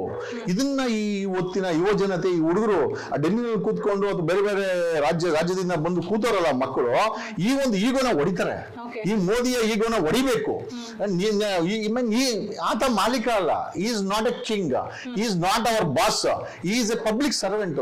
ಈ ದೇಶದ 140 ಕೋಟಿ ಜನರಿಗೆ ಆತ ಪ್ರಜಾ ಸೇವಕ. ಆಮೇಲೆ ನಮ್ಮ ಓಟಿಂದ ಆತ ಪ್ರೈಮ್ ಮಿನಿಸ್ಟರ್ ಆಗಿರೋದು. ನಾವು ಕಟ್ಟರೋ ಟ್ಯಾಕ್ಸ್ ಇಂದ ಕೇಂದ್ರ ಸರ್ಕಾರ ರಾಜ್ಯ ಸರ್ಕಾರ ನಡೀತಾ ಇರೋದು. ಮೇಡಮ್, ನಾವು ಇವ್ರು ಗುಲಾಮ್ರ ಅಲ್ಲೇ ಅಲ್ಲ. ಆಮೇಲೆ ಈ cannot use police against anybody. ಆ ರೀತಿ ನಾವು ದುರುಪಯೋಗ ಮಾಡ್ತೀವಿ ಅಂತಂದ್ರೆ ಮೇಡಮ್, ಈ ಒಂದು ಸರ್ಕಾರಕ್ಕೆ ಆಯುಷ್ ತುಂಬಾ ಕಡಿಮೆ ಅಂತ ನನಗನ್ನಿಸ್ತಾ ಇದೆ. ಈ ಒಂದು ಪ್ರಕರಣದಲ್ಲಿ ನಮ್ಮ ಶಿಕ್ಷಣ ಮಂತ್ರಿ ರಾಜೀನಾಮೆ ಕೊಡ್ಬೇಕು ಅಂತ ಪ್ರೊಟೆಸ್ಟ್ ಮಾಡ್ತಾ ಇದ್ದಾರೆ. ಸೊ ಏನ್ ಹೇಳ್ತೀರಾ ಸರ್? ಮೇಡಮ್, ಬರೀ ಪ್ರೊಟೆಸ್ಟ್, ಬರೀ ಶಿಕ್ಷಣ ಮಂತ್ರಿ ಒಂದೇ ಅಂತಲ್ಲ, ಈಗ ನಿನ್ನೆ ಆ ಮಕ್ಕಳ ಮೇಲೆ ಆರ್ಡರ್ ಒಂದು, ಈ ನೀಟ್ ವಿಚಾರವಾಗಿ ಧರ್ಮೇಂದ್ರ ಪ್ರಧಾನ್ ರಾಜೀನಾಮೆ ಕೊಡಬೇಕು. ಎರಡನೇದಾಗಿ ಆ 20 ದಿವಸನೋ ಅಥವಾ 1 ತಿಂಗಳಿಂದ ನಾವು ಪ್ರೊಟೆಸ್ಟ್ ಮಾಡ್ಕೊಂಡ್ಬಂದು ಆ ಮಕ್ಕಳ ಮೇಲೆ ಲಾಠಿ ಚಾರ್ಜ್ ಮಾಡಿ, ಟಿಯರ್ ಗ್ಯಾಸ್ ಹಾಕಿ, ಬೂಟಲ್ ಹೊಡೆದು ಅವ್ರ ಮೇಲೆ ಸುಳ್ಳು FIR ಗಳನ್ನ ಮಾಡಿ ಅವ್ರಗಳನ್ನ ತಗೊಂಡೋಗಿ ಡಿಟೆನ್ಷನ್ ಸೆಂಟರ್ಗಳಲ್ಲಿ ಮಾಡ್ಕೊಂಡಿದ್ದಾರೆ, ಗಾಡಿಗಳಲ್ಲಿ ಕೂಡ ಹಾಕಿದ್ದಾರೆ. ಡೆಫಿನೆಟ್ಲಿ ದಿ ದೇಶದ ಪ್ರಧಾನಿ ಈ ಶುಡ್ ಅಪಲೈಸ್ ದ ಜನರೇಷನ್. ಹೊರಗಡೆ ಬಂದು ಸ್ವಾಭಿಮಾನವನ್ನ ಬಿಟ್ಟು ಫಾರಿನ್ ಟ್ರಿಪ್ ಹೋಗೋದನ್ನ ನಿಲ್ಲಿಸಿ ಈ ದೇಶದ ಪಾರ್ಲಿಮೆಂಟ್ ಮುಂದೆ ನಿಂತ್ಕೊಂಡು ಮಾಧ್ಯಮಗಳ ಮುಂದೆ ಕ್ಷಮಾಪಣೆ ಕೇಳಬೇಕು ಈ ದೇಶದ ಪ್ರಧಾನ ಮಂತ್ರಿ. ಎರಡನೇದಾಗಿ ಇದಕ್ಕೆಲ್ಲ ಮೂಲ ಕಾರಣ ಅಮಿತ್ ಶಾ, ಹೋಮ್ ಮಿನಿಸ್ಟರ್. ಈ ಪೊಲೀಸ್ ಅವ್ರನ್ನ ಗುಜರಾತ್ ಮಾಡಲ್ ರೀತಿ ಬಳಸಿದಂತವ್ರು ಅಮಿತ್ ಶಾ. ಆ ವ್ಯಕ್ತಿನೂ ಕೂಡ ರಾಜೀನಾಮೆ ಕೊಡಬೇಕು. ಈ ಒಂದು ಹೋರಾಟ ನಿಲ್ಲಲ್ಲ. ಇವ್ರೇನಾದ್ರು ಅನ್ಕೊಂಡಿದ್ರೆ ಇದೊಂದು ವಾರ ನಡೀತದೆ, ತಿಂಗಳು ನಡೀತದೆ, ಆಮೇಲೆ ನಿಂತು ಹೋಗುತ್ತೆ. ಖಂಡಿತ ಅಲ್ಲ. ಈ ದೇಶದ ಪ್ರೈಮ್ ಮಿನಿಸ್ಟರ್ ನಮ್ಮ ಅಪಾಲಜಿ ಕೇಳ್ಬೇಕು ಮೇಡಮ್. ಈ ಮಕ್ಕಳನ್ನ ಮುಟ್ಟಿರೋದಕ್ಕೆ, ಈ ಗತಿ ತಂದಿರೋದಕ್ಕೆ ನಮ್ಗೆಲ್ಲರಿಗೂ ಪಾರ್ಲಿಮೆಂಟ್ ಮುಂದೆ ನಿಂತ್ಕೊಂಡು ಎಷ್ಟು ಅಪಾಲಜೈಸ್, ಅದನ್ನ ಅವ್ರು ಮಾಡಲ್ಲ, ನಾವು ಬಿಡಲ್ಲ. ಸೊ ನೇಪಾಳದಲ್ಲಿ ಪ್ರತಿಭಟನೆಯ ನಂತರ ಸಾಕಷ್ಟು ಬದಲಾವಣೆಗಳು ಆ ಒಂದು ಕಂಟ್ರಿನಲ್ಲಿ ನಾವು ನೋಡಿದ್ವಿ. ಸೊ ಇಲ್ಲೂ ಕೂಡ ಪ್ರೊಟೆಸ್ಟ್ ನಡೀತಾ ಇದೆ ಸರ್ಕಾರದ ವಿರುದ್ಧ. ಖಂಡಿತವಾಗ್ಲೂ ನಾವು ಬದಲಾವಣೆಯನ್ನ ನೋಡೋದಕ್ಕೆ ಸಾಧ್ಯನಾ ಸರ್? 100% ಮೇಡಮ್. ಈಗ ವೈನಾಡ್ ಯಾಕೆ ಮೇಡಮ್, ಈಗ ಬಾಂಗ್ಲಾದೇಶ ಎಕ್ಕೂಟಾಯ್ತು, ಅವ್ರು ಮಾಡ್ಕೊಂಡ್ರೋ ಭ್ರಷ್ಟಾಚಾರ. ಅಫ್ಘಾನಿಸ್ತಾನ ಎಕ್ಕೂಟಾಯ್ತು, ಅವ್ರು ಮಾಡ್ಕೊಂಡ್ರೋ ಭ್ರಷ್ಟಾಚಾರ. ಈ ಪಾಕಿಸ್ತಾನ ಎಕ್ಕೂಟೋಗೈತೆ. ಇದೇ ರೀತಿನೇ ಧರ್ಮ ಅನ್ಕೊಂಡು 50 ವರ್ಷ ಹಿಂದಕ್ಕೆ ಹೊರಟಾಗಿದ್ದಾರೆ. ಶ್ರೀಲಂಕಾದಲ್ಲಿ ಕ್ರಾಂತಿನೇ ಆಗೋಯ್ತು, ರಕ್ತ ಕ್ರಾಂತಿನೇ ಆಗೋಯ್ತು. ಆ ದೇಶದ ಪ್ರೆಸಿಡೆಂಟ್ ಅವರೆಲ್ಲ ಓಡೋಗ್ಬಿಟ್ರು. ಮೇಡಮ್, ಇದೆಲ್ಲ ನಮ್ಗೆ ಏನ್ ಪಾಠಗಳು? ಸುತ್ತಮುತ್ತ ಇವೆಲ್ಲ ನಡೀತಾ ಇದೆ. ಈ ಎಲ್ಲಾ ನಡೀತಾ ಇರ್ಬೇಕಾದ್ರೆ ಒಂದೇ ಒಂದು ದೇಶ, ನಮ್ಮ ಪಕ್ಕದಲ್ಲಿರೋ ಭೂತಾನಲ್ಲಿ ಅದು ರಾತ್ರಿ ಆಗಿಲ್ಲ. ಯಾಕೆ ಅಂತಂದ್ರೆ ಅಲ್ಲಿನ ಜನಗಳಿಗೋಸ್ಕರ ಸರ್ಕಾರ ಕೆಲಸ ಮಾಡ್ತಾರೆ. ಭೂತಾನದಲ್ಲಿ ಆ ಕೆಲಸ ಆಗಿಲ್ಲ. ಮೇಡಮ್, ಭೂತಾನ್ ಬಿಟ್ಟು ಇನ್ನೆಲ್ಲಾ ಕಡೆ ಆಗಿದೆ ಅಂತಂದ್ರೆ ಎಲ್ಲಾ ಕಡೆ ಅತಿ ಹೆಚ್ಚಿನ ಭ್ರಷ್ಟಾಚಾರ ನಡೀತಾ ಇದೆ. ಎಲ್ಲಾ ದೇಶಗಳಲ್ಲೂ, ಪಕ್ಕ ದೇಶಗಳಲ್ಲಿ, ಭಾರತದಲ್ಲೂ ಕೂಡ ಅತಿ ಹೆಚ್ಚಿನ ಭ್ರಷ್ಟಾಚಾರ ನಡೀತಾ ಇದೆ. ಈ ಹೋರಾಟ ಏನಿದೆ ಖಂಡಿತವಾಗಿ ಡೆಫಿನೆಟ್ಲಿ ನೇಪಾಳಿಗಿಂತ ಒಳ್ಳೆ ರೀತಿಯ ಒಂದು ರಾಜಕೀಯ ಬದಲಾವಣೆ ನಮ್ಮ ದೇಶದಲ್ಲಿ ಆಗಬೇಕು ಮೇಡಮ್. ಯಾಕೆ ಆಗ್ಬಾರ್ದು? ನಾವೇನ್ ಪ್ರಧಾನಿ ಮೋದಿ ಅವ್ರಿಗೋಸ್ಕರ ಏನ್ ಬರ್ಕೊಟ್ಟಿಲ್ವಲ್ಲ ದೇಶನ? ತಗೊಬ್ಬ ಆರಾಮಾಗಿ ರಾಜನ್ ತರ ತಿರುಗಾಡು, ತಿಂಗಳಲ್ಲಿ 25 ದಿವಸ ಎಲ್ಲ ಸುತ್ತಾಡ್ಕೊಂಬ, ಒಳ್ಳೆ ಪ್ಲೇನಲ್ಲಿ ಓಡಾಡು, ಒಳ್ಳೆ ಏನೋ ಊಟಗಳನ್ನ ತಿನ್ನು, ಟೈಮ್ ಪಾಸ್ ಆದ್ರೆ ಯೂನಿಫಾರ್ಮ್ ಹಾಕೊಂಡು ಎಲ್ಲನ ಚುನಾವಣೆಗೆ ಹೋಗು. Our prime minister is not meant for that. ಈ ಇಸ್ ಅ ಪಬ್ಲಿಕ್ ಸರ್ವೆಂಟ್. ನಮ್ಮ ದೇಶದ ಸಮಸ್ಯೆಗಳ ನಿವಾರಣೆ ಮಾಡಕ ಆ ವ್ಯಕ್ತಿಗೆ ಸಮಯನೂ ಇಲ್ಲ, ಆತನಿಗೆ ಇಷ್ಟನೂ ಇಲ್ಲ. ಆತನಿಗೆ ಏನಿದ್ರು ಇಬ್ಬರ ಮಧ್ಯೆ ಮಾತಾಡ್ತಿದ್ರೆ ಸಾಬ್ರು ಪಾಕಿಸ್ತಾನ ಅನ್ಕೊಂಡು ಭಾಷಣಗಳನ್ನ ಮಾಡ್ಕೊಂಡು ಮನ್ ಕಿ ಬಾತ್ಗಳನ್ನ ಹೇಳ್ಕೊಂಡು ದಿಕ್ಕು ತಪ್ಪಿಸ್ಕೊಂಡ್ ಬಂದ್ರು. ಬಟ್ ಇವತ್ತು ದಿಕ್ಕು ತಪ್ಪಕ್ಕೆ ಯಾರು ರೆಡಿ ಇಲ್ಲ. ಇವತ್ತು ಎಲ್ಲರಿಗೂ ಸತ್ಯ ಗೊತ್ತಾಗಿದೆ, ನಗ್ನ ಸತ್ಯ. ನಮ್ಮ ರಾಜ ಯಾರು ಅಂತ ಗೊತ್ತಾಗಿದೆ ಅವ್ರಿಗೆ. ಯಾವ ರೀತಿ 12 ಗಂಟೆ ಇವರು ಜನ್ಜಿ ಅವರು ಪಾರ್ಲಿಮೆಂಟ್ ಸ್ಟ್ರೀಟ್ ಅಲ್ಲಿ ಹುಡುಗರು ನಡ್ಕೊಂಡು ಹೋಗ್ತಾ ಇದ್ರೆ ಸೆಕ್ಯೂರಿಟಿ ಎತ್ಕೊಂಡು ಪ್ರೈಮ್ ಮಿನಿಸ್ಟರ್ ಪಲಾಯನ ಮಾಡ್ತಾರೆ ಅಂತಂದ್ರೆ, ಪಲಾಯನ ಅಂತ ಎಷ್ಟು ಜನಕ್ಕೆ ಅರ್ಥ ಆಗುತ್ತಾ ಗೊತ್ತಿಲ್ಲ. ಓಡಿ ಹೋಗ್ತಾರೆ ಒಬ್ಬ ದೇಶದ ಪ್ರಧಾನಿ ಅಂತಂದ್ರೆ. ಇದಕ್ಕಿಂತ ನಾಚಿಕೆಗೇಡಿನ ಸಂಗತಿ ಇನ್ನೊಂದು ಇದೆಯಾ? I am just questioning my self and this nation. ಒಬ್ಬ ಓಡಿ ಹೋಗೋ ಅಂತ ಪ್ರಧಾನಿ ನಮ್ಮ ಹುಡುಗರನ್ನ ನೋಡಿ ಅಥವಾ ನಮ್ಮ ಜನರನ್ನ ನೋಡಿ ಇವತ್ತೇ ನಾವು ಮೊದಲು ನೋಡ್ತಾ ಇರೋದು ಮೇಡಮ್. ಸೊ ಇವಾಗಿನ ಯಂಗ್ಸ್ಟರ್ಸ್ ಏನು ಕೋರಿಕೆಗಳನ್ನ ಸರ್ಕಾರದ ಮುಂದೆ ಇಡ್ತಾ ಇದ್ದಾರೆ. ಸೊ ಯುವಕರ ಮಾತನ್ನ ನಿರ್ಲಕ್ಷಿಸಿದ್ರೆ ಮುಂದಿನ ದಿನಗಳಲ್ಲಿ ಇನ್ನು ಯಾವ ರೀತಿಯ ವಿಕೋಪಕ್ಕೆ ಹೋಗ್ಬೋದು ಸರ್? ಮೇಡಮ್, ವಿಕೋಪ ಅನ್ನೋದಕ್ಕಿಂತ ನಾನ್ ಕೋಆಪರೇಟಿವ್ ಮೂವ್ಮೆಂಟ್. ಈಗ ನೋಡಿ, ನಮ್ಮ ದೇಶಕ್ಕೆ ಸ್ವಾತಂತ್ರ್ಯ ಬರ್ಲಿಕ್ಕೆ 300 ವರ್ಷ ತಗೊಳ್ತು ಮೇಡಮ್. ಡಿಫ್ರೆಂಟ್ ಟೈಪ್ಸ್ ಆಫ್ ಸತ್ಯಾಗ್ರಹಗಳು ನಮ್ಮ ದೇಶದಲ್ಲಾಗಿದೆ. ವಿ ಆರ್ ಎಕ್ಸ್ಪರ್ಟ್ ಆ ವಿಚಾರದಲ್ಲಿ. ಇಡೀ ಪ್ರಪಂಚಕ್ಕೆ ಶಾಂತಿಯುತವಾಗಿ ನಾವು ಧರಣಿಯಿಂದ ನಾವು ಸ್ವತಂತ್ರವನ್ನು ತಗೊಂಬೋದು ಅಂತ ಹೇಳ್ಕೊಟ್ಟಂತ ಗಾಂಧಿ ನಾಡಿದು, ಬುದ್ಧ ಬಸವ ಹುಟ್ಟಂತ ನಾಡು. ನಮ್ಮಲ್ಲಿ ಕ್ರಾಂತಿಗೆ, ನಮ್ಮಲ್ಲಿ ವಿಚಾರಗಳಿಗೆ ಏನೂ ಕಡಿಮೆ ಇಲ್ಲ. ಮೋದಿ ಅವರಿಗೆ ಗೊತ್ತಿರೋ ಒಂದೇ ಒಂದು ಭಾಷೆ ಡಿವೈಡ್ ಅಂಡ್ ರೂಲ್ ಬಿಟ್ರೆ ಬೇರೆ ಅವ್ರಿಗೆ ಏನು ಮಂತ್ರ ಗೊತ್ತಿಲ್ಲ. ಅವರ ವಿಚಾರಗಳು ಡೆಡ್ ಎಂಡ್. ನಮ್ಮ ವಿಚಾರಗಳು ಈಗ ಶುರುವಾಗಿದೆ. ಅಭಿ ಪಿಕ್ಚರ್ ಬಾಕಿ ಹೇ, ಇಲ್ಲಿಂದ ಶುರುವಾಗುತ್ತೆ ಮೇಡಮ್. ಸರ್, ಈಗ ಸೋನಂ ವಾಂಗ್ಚುಕ್ ಅವರು ಮಕ್ಕಳ ಒಂದು ಭವಿಷ್ಯಕ್ಕಾಗಿ ಏನ್ ಮಾಡ್ತಾ ಇದ್ದಾರೆ, ಉಪವಾಸ ಸತ್ಯಾಗ್ರಹ ಏನ್ ಮಾಡ್ತಾ ಇದ್ದಾರೆ. ಸೊ ಅದು ಅವರ ಒಂದು ಉದ್ದೇಶ ಏನಂದ್ರೆ ಮಕ್ಕಳಿಗೆ ಒಂದು ಒಳ್ಳೆ ರೀತಿಯ ನ್ಯಾಯ ಸಿಗ್ಬೇಕು, ನಮ್ಮ ಎಜುಕೇಶನ್ ಸಿಸ್ಟಮ್ ಚೇಂಜ್ ಆಗ್ಬೇಕು ಅನ್ನುವಂತಹ ಒಂದು ಉದ್ದೇಶ. ಬಟ್ ಇಲ್ಲಿ ನಡೀತಾ ಇರುವಂತಹ ಒಂದು ವಾಗ್ದಾಳಿ ಅಂತಂದ್ರೆ ಏನು ಅಂತಂದ್ರೆ, ಅವ್ರು ಮಾಡ್ತಾ ಇರುವಂತಹ ಒಂದು ಪ್ರೊಟೆಸ್ಟ್ಗೆ ಬೇರೆ ಕಂಟ್ರೀಸ್ ಗಳಿಂದ ಫಂಡ್ ಬರ್ತಾ ಇದೆ, ಬೇರೆ ಕಂಟ್ರೀಸ್ ಗಳಿಗೆ ಬರ್ತಾ ಇರುವಂತಹ ಫಂಡ್ ಅವ್ರು ಹೇಳ್ದಂಗೆ ಇವ್ರು ಕೇಳ್ತಾ ಇದಾರೆ ಅನ್ನುವಂತಹ ಒಂದು ಮಾತುಗಳು ಬರ್ತಾ ಇದೆ. ಈ ಒಂದು ಕೆಲವೊಂದು ಮೀಡಿಯಾಗಳು ಇದನ್ನ ಟೆಲಿಕಾಸ್ಟ್ ಮಾಡಿದೆ ಅಂತಾನೂ ಇದೆ. So ಏನ್ ಹೇಳ್ತೀರಾ ಸರ್ ಈ ಒಂದು ಪ್ರಕರಣದ ಬಗ್ಗೆ? ಮೇಡಮ್, ಈಗ ಯಾರಾದ್ರೂ ಫಂಡ್ ಕೊಡ್ತಾ ಇದ್ರೆ ತಪ್ಪೇನಿಲ್ಲ. ಒಳ್ಳೆ ಕೆಲಸಕ್ಕೆ ಫಂಡ್ ಕೊಟ್ರೆ ನಿಜವಾಗ್ಲೂ ಒಳ್ಳೇದು. ಕೊಡ್ಲಿ, ನಾನು ಹೇಳ್ತೀನಿ. We really ask the international I think community to support us in this movement. ಯಾಕೆ ಅಂತಂದ್ರೆ ನಮ್ಮ ಮಾತು ಕೇಳಿದಂತ ಸರ್ಕಾರ, ನಮ್ಮ ಮೇಲೆ ಲಾಠಿ ಹೊಡೆಯುವಂತ ಸರ್ಕಾರ, ಪೇಪರ್ಗಳನ್ನ ಮಾರುವಂತ ಸರ್ಕಾರ, ದೇಶದಲ್ಲಿ ಭ್ರಷ್ಟಾಚಾರವನ್ನು ಮಾಡುವಂತ ಸರ್ಕಾರ ಕಿತ್ತಿ ಬಿಸಾಕಕ್ಕೆ ಯಾರಾದ್ರೂ ಸಪೋರ್ಟ್ ಮಾಡ್ತಾರೆ ಅಂದ್ರೆ definitely it's A good thing. They should support and we should take it. ಅಲ್ಲ ಮೇಡಮ್, 8,000 ಕೋಟಿ ಡೊನೇಷನ್ ಕಲೆಕ್ಟ್ ಮಾಡಿರೋ ಬಿಜೆಪಿ ಯಾರ್ಯಾರ ಈಸ್ಕೊಂಡ್ರು ಅಂತ ಕೇಳಕ್ಕೆ ಕೆಪಾಸಿಟಿ ಇಲ್ದವರು ಪ್ರೈಮ್ ಮಿನಿಸ್ಟರ್ ನರೇಂದ್ರ ಮೋದಿ ಅವರ PM ಫಂಡ್ ನ ಡಿಸ್ಕ್ಲೋಸ್ ಮಾಡಕ್ಕೆ ಯೋಗ್ಯತೆ ಇಲ್ಲದಂತವ್ರು ಈ ಪ್ರಶ್ನೆಗಳನ್ನ ನಮ್ಮನ್ನು ಕೇಳ್ತಾರೆ ಅಂತಂದ್ರೆ, ಆಮೇಲೆ ನಮ್ಗೆ ಇಂಡಿಯಾದಲ್ಲಿ ಕೂತ್ಕೊಂಡು ನಾವು ಫಂಡಿಂಗ್ ಮಾಡ್ತಾರೆ. ಓಕೆ, ಫಂಡಿಂಗ್ ಮಾಡೋದು ತಪ್ಪೇನಿದೆ ಒಳ್ಳೆ ಕೆಲಸಕ್ಕೆ. ಎರಡನೇದಾಗಿ ನಾವ್ ಯಾರು ಮಾಡೋ ಕೆಲಸ ಬಿಟ್ಟು ಬೇರೆ ಬೇರೆ ದೇಶಗಳಲ್ಲಿ ತಿಂಗಳಲ್ಲಿ 20 ದಿವಸ ಫ್ಲೈಟ್ ಎತ್ಕೊಂಡು ಬೇರೆ ನಮ್ಮ ಸರ್ಕಾರದ ದುಡ್ಡಲ್ಲಿ ಮಜಾ ಮಾಡಕ್ಕಂತ ನಾವಂತೂ ಹೋಗಿಲ್ಲ. ಅತಿ ಹೆಚ್ಚಿನ ಫ್ರೆಂಡ್ಸ್ ಇದ್ರೆ ಯಾರು ಹೋಗ್ತಾ ಇದ್ದಾರೆ ದೇಶ ಬಿಟ್ಟು ಪ್ಲೇನ್ ಎತ್ಕೊಂಡು, ಅದು ಜನಕ್ಕೆ ಗೊತ್ತಿದೆ. ಹಂಗಾಗಿ somebody is funding for a good cause, it's good. ಅಲ್ರಿ, ನಮ್ಮ ದೇಶದಲ್ಲಿ ಇದ್ದಂತ ಬುದ್ಧಿಸಮ್ ಅನ್ನ ನಾವು ಶ್ರೀಲಂಕಾ ತಗೊಂಡೋಗಿ ಪ್ರಚಾರ ಮಾಡ್ತೀವಿ, ಜಪಾನ್ಗೆ ಹೋಗ್ತೀವಿ, ಇಡೀ ಪ್ರಪಂಚಕ್ಕೆ ಹಂಚ್ತೀವಿ. ನಾವು ಹೋಗ್ಬಿಟ್ಟು ಹಂಚ್ಬಿಟ್ರೆ ಒಳ್ಳೆ ಕೆಲಸ. ಯಾರಾದ್ರೂ ನಮ್ಗೆ ಬಂದು ಸಹಾಯ ಮಾಡ್ತು ಅಂತಂದ್ರೆ ಅದು ಕೆಟ್ಟದ್ದು ಹಿಂಗಾಗ್ಬಿಡ್ತದೆ. I don't think so. ಮಾತಾಡಿದ್ರೆ ನಮ್ಮ ದೇಶದ ಪ್ರಧಾನಿಯವರು ಇಸ್ರೇಲ್ ಸಪೋರ್ಟ್ ಮಾಡ್ತಾರೆ, ಅಮೆರಿಕ ಸಪೋರ್ಟ್ ಮಾಡ್ತಾರೆ, ಹಂಗಾರೆ ನಾವು ಆವಾಗ್ಲೂ ಹೇಳ್ಬೋದಲ್ವಾ ಇದೇ ದೇಶದ ಪ್ರಧಾನಿಗೆ, ಅಮೆರಿಕ ಸಪೋರ್ಟ್ ತಗೊಂಡು ನಮ್ಗೇನೋ ಗುಣ ಹಾಕಿದವ್ರೆ, ಇಸ್ರೇಲ್ ಸಪೋರ್ಟ್ ತಗೊಂಡು ನಾವ್ ಹೆಂಗೋ ಗುಣ ಹಾಕಿದ್ರೆ ವಿ ನೆವರ್ ಸೆಡ್ ದಟ್. ಈ ವ್ಯಕ್ತಿ ತಿಂಗಳಲ್ಲಿ 20 ದಿವಸ ಇರೋದೇ ಇಲ್ಲ, ಎಲ್ಲಿರ್ತಾನೆ ಅಂತ ನಮ್ಗೆ ಗೊತ್ತೂ ಇರೋದಿಲ್ಲ. ಯಾವ ದೇಶಕ್ಕೆ ಹೋಗ್ತಾನೆ, ಯಾವ ಸೋಷಿಯಲ್ ಮೀಡಿಯಾದಲ್ಲಿ ನೋಡಿದ್ರೆ ನಾವ್ ಯಾವತ್ತೂ ಹೇಳಿಲ್ಲ ಈ ದೇಶದಿಂದ ಹೋಗಿ ಅಲ್ಲಿ ಅವ್ರ ಜೊತೆ ಸಂಘಟನೆ ಮಾಡ್ಕೊಂಡು ನಮ್ಗೇನೋ ಗುಣ ಹಾಕ್ತಾರೆ ಮೋದಿ ಸರ್ಕಾರ ಅಂತ ನಾವ್ ಯಾವತ್ತೂ ಹೇಳೇ ಇಲ್ಲ. ನಾವು ದೇಶದಿಂದ ಆಚೆನೂ ಹೋಗಲ್ಲ ಯಾರೂನು. ಆದ್ರೂ ಕೂಡ ಫಂಡಿಂಗ್ ಬರುತ್ತೆ ಅಂತಂದ್ರೆ ನಿಜವಾಗ್ಲೂ ಒಳ್ಳೆಯದು. For A good cos, let the world support. ಈ ಪ್ರಪಂಚಕ್ಕೆ ಶಾಂತಿಯ ದೂತನಾದಂತ ಇವರು ಹೊಡಿಕೊಳ್ಳ ನಮ್ಮ ಮಹಾತ್ಮ ಗಾಂಧೀಜಿ ಅವರಿಗೆ ಹೆಸರಾದಂತ ದೇಶ ಇದು. ಒಳ್ಳೆ ಕೆಲಸ ಮಾಡಿಗೆ ಫಂಡಿಂಗ್ ಮಾಡೋದು ತಪ್ಪೇನಿದೆ? I don't think so. Something called as bad money, good money ಅಂತ ನಂಗೇನು ಅನ್ಸಲ್ಲ. ಒಳ್ಳೆ ಕಾಸು ಕೊಡ್ತಾ ಇದ್ದಾರೆ, ಕೊಡ್ಲಿ ಬಿಡಿ. ನನ್ ತಿಳ್ದಂಗೆ ವಿ ಅಪೀಲ್ ಇಂಟರ್ನ್ಯಾಷನಲ್ ಕಮ್ಯುನಿಟಿಗೆ. ನಾನು ನಿಮ್ಮ ಮಾಧ್ಯಮದ ಮುಖಾಂತರ ಹೇಳ್ತೀನಿ, ಕೊಡಿ, ಈ ಹೋರಾಟಕ್ಕೆ ದುಡ್ಡು ಕೊಡಿ, ತಪ್ಪೇನಿಲ್ಲ. ಇವ್ರು ಅನ್ಕೊಂಡ್ರೆ ಅನ್ಕೊಳ್ಳಿ, ಪರವಾಗಿಲ್ಲ. No, it's not an issue. We will changes. Thank you. Finally ನಮ್ಗೆ ನ್ಯಾಯ ಸಿಗ್ಬೇಕು. ಸಿಗುತ್ತೆ, ತಗೊಳ್ತೀವಿ ನಾವು. ನಮ್ ನ್ಯಾಯ ಸಿಗಲ್ಲ, ನ್ಯಾಯ ನಾವು ಬೀದಿಲ್ ತಗೊಳ್ತೀವಿ. ಕಾಕ್ರೋಚ್ ಜನತಾ ಪಾರ್ಟಿ ಬಗ್ಗೆ ಏನ್ ಹೇಳ್ತೀರಾ ಸರ್? ಒಂದು ಮೇಡಮ್, ಯಾವ್ದೋ ಒಂದು ಮೂವ್ಮೆಂಟ್ ಒಂದು ಹೆಸರು ಬೇಕಾಗಿದೆ, ಮಕ್ಳು ಇಟ್ಕೊಂಡಿದ್ದಾರೆ. ಆಮೇಲೆ ಆ ಕಾಕ್ರೋಚ್ ಅನ್ನ ಹೆಸರನ್ನ ಪಾಪ ಆ ಹುಡುಗರು ತಗೊಂಡಿದ್ದಲ್ಲ, ನಾವು ಇಟ್ಕೊಂಡಿದ್ದು ಅಲ್ಲ. ಈ ದೇಶದ ಸುಪ್ರೀಂ ಕೋರ್ಟಿನ ಮುಖ್ಯ ನ್ಯಾಯಮೂರ್ತಿ ಅವರು ಅದೇ ಈ ರೀತಿ ಕೆಲ್ಸಕ್ಕೆ ಬಾರದು ಹುಡುಗರುಗಳು ಅಂತ ಹೇಳೋ ವಿಚಾರದಲ್ಲಿ ಅವರು ಕೋರ್ಟ್ ರೂಮ್ ಅಲ್ಲಿ ನೀವು ಕಾಕ್ರೋಚಿಸೋದು ಅಂತ ಹೇಳುವಾಗ ಜನರಿಗೆ ಮಕ್ಕಳಿಗೆ ಸ್ವಾಭಿಮಾನದ ಸಂಕೇತವಾಗಿ ಇವತ್ತು ಪ್ರೊಟೆಸ್ಟ್ ಹುಟ್ಟಲಿಕ್ಕೆ ಒಂದು ರೀತಿ ಸುಪ್ರೀಂ ಕೋರ್ಟಿನ ಮುಖ್ಯ ನ್ಯಾಯಮೂರ್ತಿ ಅವರೇ ಕಾರಣ. ಅದು ನೋಡಿ, ಅವ್ರು ಮಾಡಿದಂತ ಎಡವಟ್ಟೋ ಅಥವಾ ಬಾಯಿಂದ ಅಪ್ಪಿತಪ್ಪಿ ಬಂದಂತ ಮಾತು ಸ್ವಾಭಿಮಾನಕ್ಕೇರಿ ಆನ್ಲೈನ್ ಅಲ್ಲಿ ಇದೊಂಥರ ವೈರಲ್ ಆಗಿ ಈಗ ಇವತ್ತು ಮೋದಿ ಬುಡಕ್ ಬಂದು ನಿಂತ್ಕೊಂಡಿದೆ. ಗೊತ್ತಿಲ್ಲ ನಮ್ CJ ಅವ್ರಿಗೆ ಏನಾದ್ರು ಮೋದಿ ಮೇಲೆ ಕೋಪ ಆಯ್ತು ಅದು ಗೊತ್ತಿಲ್ಲ. But what ever it's said and done, ಒಂದು ಮೂಮೆಂಟ್ಗೆ ಒಂದು ಹೆಸರು ಬೇಕಾಗಿದೆ madam. I think that's it. ಅದ್ ಬಿಟ್ರೆ ಕಾಕ್ರೋಚ್ ಅಂತ ಅಂದಿದ್ದು ಅವ್ರನ್ನ ಮೂಮೆಂಟ್ ಆಗಿ ಹೆಸರಿಟ್ಕೊಂಡ್ರು.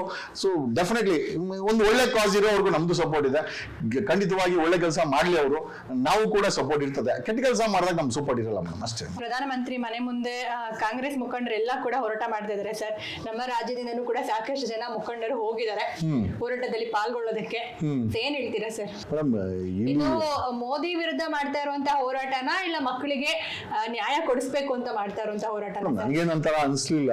25 ದಿವಸ ಈ ಹೋರಾಟ ನಡೀತು. ನಾನು ಫಸ್ಟ್ ಪ್ರಶ್ನೆ ಕೇಳಿದ್ದೆ ಅದನ್ನೇ. ಐ ಥಿಂಕ್ ದೇಶದ ವಿರೋಧ ಪಕ್ಷದ ನಾಯಕ ರಾಹುಲ್ ಗಾಂಧಿ ಪತ್ತೆನೇ ಇಲ್ಲ ಅಂತಾನೆ ನಾವೆಲ್ಲ ಪ್ರಶ್ನೆ ಮಾಡಿದ್ದು.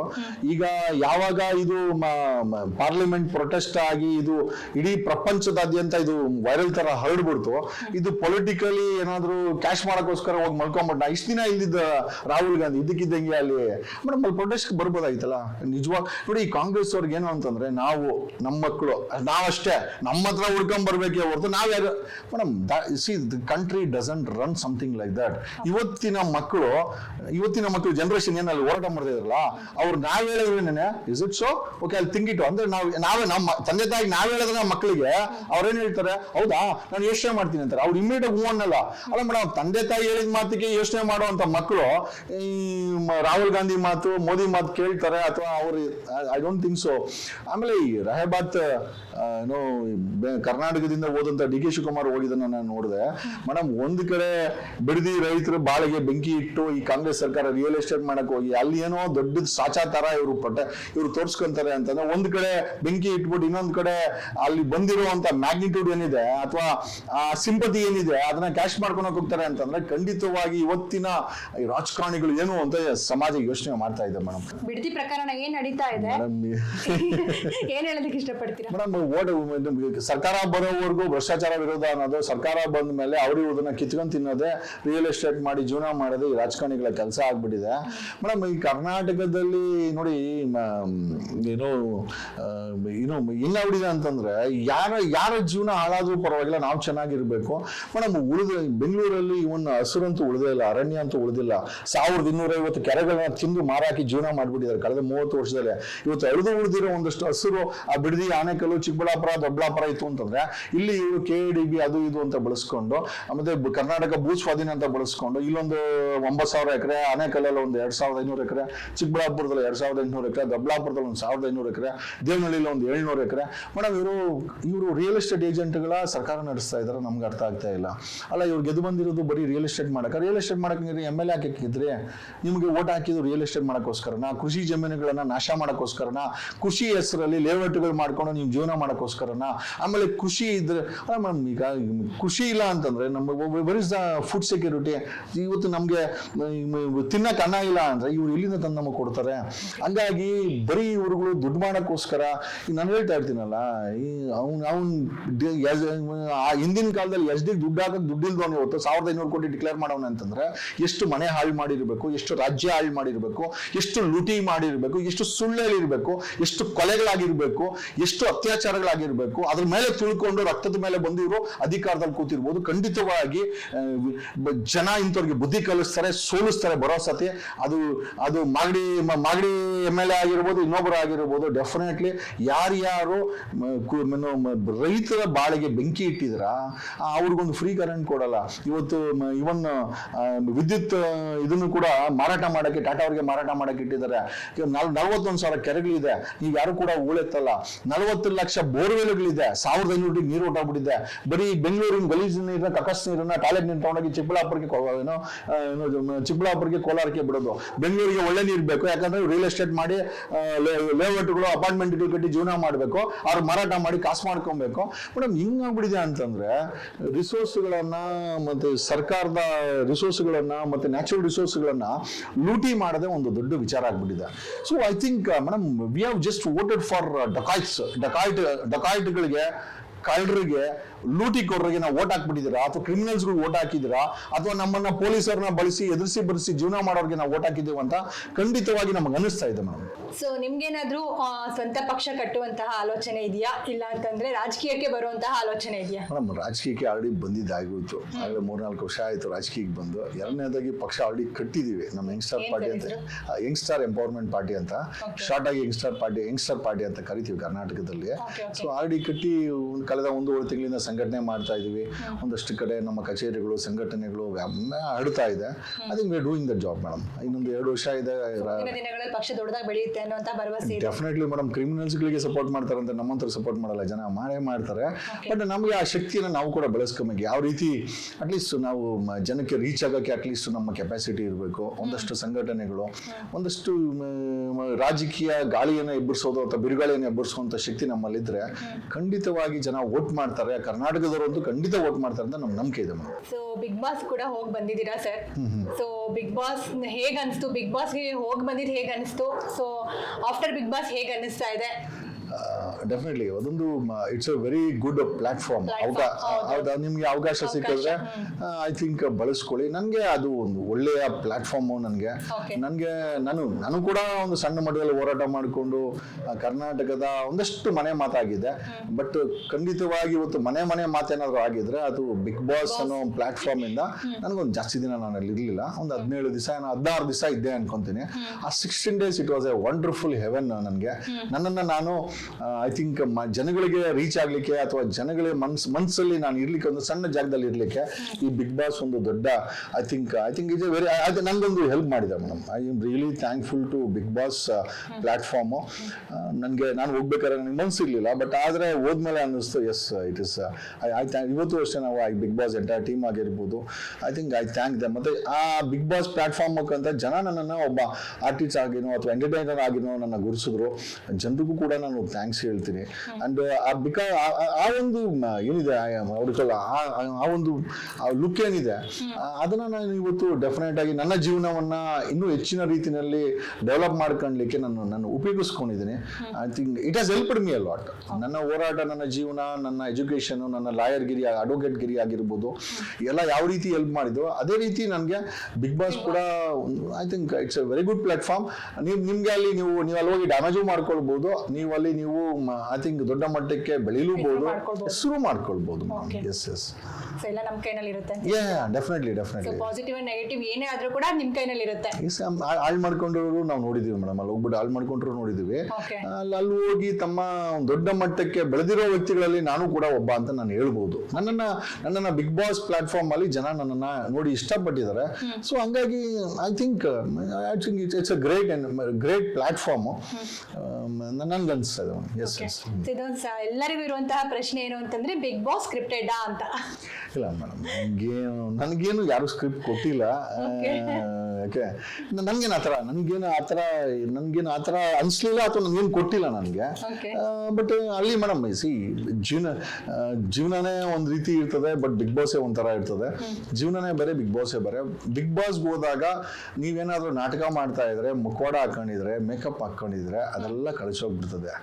Reality will be madam. ಅಲ್ಲಿ ಇರ್ಲಿಕ್ಕೆ ಆಗೋದಿಲ್ಲ. ನಿಮ್ಮ ಕಾನ್ಶಿಯಸ್ ಫಸ್ಟ್ ದಿವಸ ನೋಡಿದಾಗ ಮಗ್ಗಿಗೆ ನೀವು ಕ್ಯಾಮ್ರಾ ನೋಡ್ಕೊಂಡು ಎಲ್ಲ ಕ್ಯಾಮ್ರಾ ಇದೆ ಅನ್ನುತ್ತೆ. ನೀವು 1-2 ದಿವಸ ಅಲ್ಲಿ ದಿನ ಆಟ ಆಡ್ತಾ ಇದ್ರೆ ನಿಮ್ಗೆ ಕಾನ್ಶಿಯಸ್ಸೇ ಹೊರಟೋಗಿರ್ತದೆ. ನಿಮ್ಗೆ ಗೊತ್ತಿಲ್ದಿರ ನಿಮ್ಮ ಚಿತ್ರಣಗಳನ್ನ ಒಂದು 100 ಕ್ಯಾಮ್ರಾ ರೆಕಾರ್ಡ್ ಮಾಡ್ತಾ ಇದೆ ಅಂತ ನಿಮ್ಗೆ ಅದು ಮನೋಭಾವನೆ ಹೊರಟೋಗುತ್ತೆ. ಆಮೇಲೆ ನಮ್ಮ ಹತ್ರ ಮೊಬೈಲ್ಸ್ ಇರೋದಲ್ಲ, ನಮ್ಗೆ ಆಚೆ ಕಡೆ ವಿಚಾರ ಗೊತ್ತಾಗಲ್ಲ. ವಿ ಆರ್ ಆಲ್ರೆಡಿ ಒಂದು ರೀತಿ ಕೇಜಲ್ಲಿ ಒಂಥರ ಪ್ರಾಣಿಗಳನ್ನ ತಗೊಂಡ್ಬಂದು ಕೇಜಲ್ಲಿ ಹಾಕಿ ಅವರ ಬಿಹೇವಿಯರ್ ಸ್ಟಡಿ ಹಿಂಗಾಗುತ್ತೆ. ಒಂದು ಪ್ರಾಣಿಗಳನ್ನ ತಗೊಂಡ್ಬಂದು ಒಂದ್ ಕಡೆ ಕೂಡಾಕ್ಬಿಟ್ಟು ಅದ್ ಏನ್ ಮಾಡುತ್ತೆ ಅಂತ ಒಂದು ಬಿಹೇವಿಯರ್ ಸ್ಟಡಿ ಹೇಗಾಗುತ್ತೆ, ಅದೇ ರೀತಿ ಒಂದು ಬಿಗ್ ಬಾಸ್ ಏನು ಅಂತಂದ್ರೆ ಹ್ಯೂಮನ್ ಬಿಹೇವಿಯರ್ ಸ್ಟಡಿ ಅಂತ ನನ್ಗನ್ಸಿದ್ದು. ಒಂದು ನೀವು ಸೈಂಟಿಫಿಕ್ ಆಗಿ ಏನಾದ್ರು ಹೇಳ್ಬೇಕಾದ್ರೆ, ವೈಜ್ಞಾನಿಕವಾಗಿ ಹೇಳ್ಬೇಕು ಅಂತಂದ್ರೆ ಒಂದು ಹ್ಯೂಮನ್ ಬಿಹೇವಿಯರ್ ಸ್ಟಡಿಯನ್ನ ಮಾಡ್ಬೋದು. ಖಂಡಿತವಾಗಿ ನೀವು ರಿಯಾಲಿಟಿಗೆ ಎಕ್ಸ್ಪೋಸ್ ಆಗೇ ಆಗ್ತೀರಾ. ಇನ್ಫ್ಯಾಕ್ಟ್ ನನ್ಗನ್ಸಿದ್ದೇನು ಅಂತಂದ್ರೆ ಆದಷ್ಟು ರಿಯಾಲಿಟಿ ಆಗಿದ್ರೆ ಜನರಿಗೆ ಮೆಚ್ಚುಗೆ ಆಗ್ತೀರಾ. ನೀವು ಮುಖವಾಡ ಹಾಕೊಂಡಿದ್ರೆ ಎಕ್ಸ್ಪೋಸ್ ಆಗ್ಬಿಡುತ್ತೆ. ಡೆಫಿನೆಟ್ಲಿ ನೀವು I think people will find you. ನೀನು ಫೇಕು ಅಂತ ಗೊತ್ತಾಗ್ಬಿಡುತ್ತೆ ಅಲ್ಲಿ. ನಾನು ಬಿಗ್ ಬಾಸ್ ನೋಡ್ಕೊಂಬತ್ತಿರೋದೇನು ಅಂತಂದ್ರೆ ಅಲ್ಲಿ ಮುಖವಾಡದ ಜೀವನ ನಡೆಯಕ್ಕೆ ಸಾಧ್ಯನೇ ಇಲ್ಲ ಮೇಡಮ್. ಇನ್ಫ್ಯಾಕ್ಟ್ ನೀವು ಮುಖವಾಡ ಹಾಕೊಂಡು ನೀವು ಇಲ್ಲ ಮುಖವಾಡಕ್ಕೆ ಅಂಟ್ಕೊಂಡಿದ್ರೆ ಡ್ಯಾಮೇಜ್ ಆಗಿರೋದೇ ಜಾಸ್ತಿ. ಹಾಗಾಗಿ ಐ ಥಿಂಕ್ ನಿಮ್ಮ ಮುಖವಾಡವನ್ನ ಬಿಡಿಸ್ಲಿಕ್ಕೇನೆ ಬಿಗ್ ಬಾಸ್ ಇದೆ. ಅದು it's like A wider human behaviour study ಅಂತ ನನಗನ್ಸ್ತಾ ಇದೆ. ಸೊ ಲಾಯರ್ ಜಗದೀಶ್ ಸರ್ ಅವರು ಯಾವಾಗ್ಲೂ ದರ್ಶನ್ ಅವರ ಬಗ್ಗೆ ವಾಗ್ದಾಳಿ ಮಾಡ್ತಾ ಇರ್ತಾರೆ.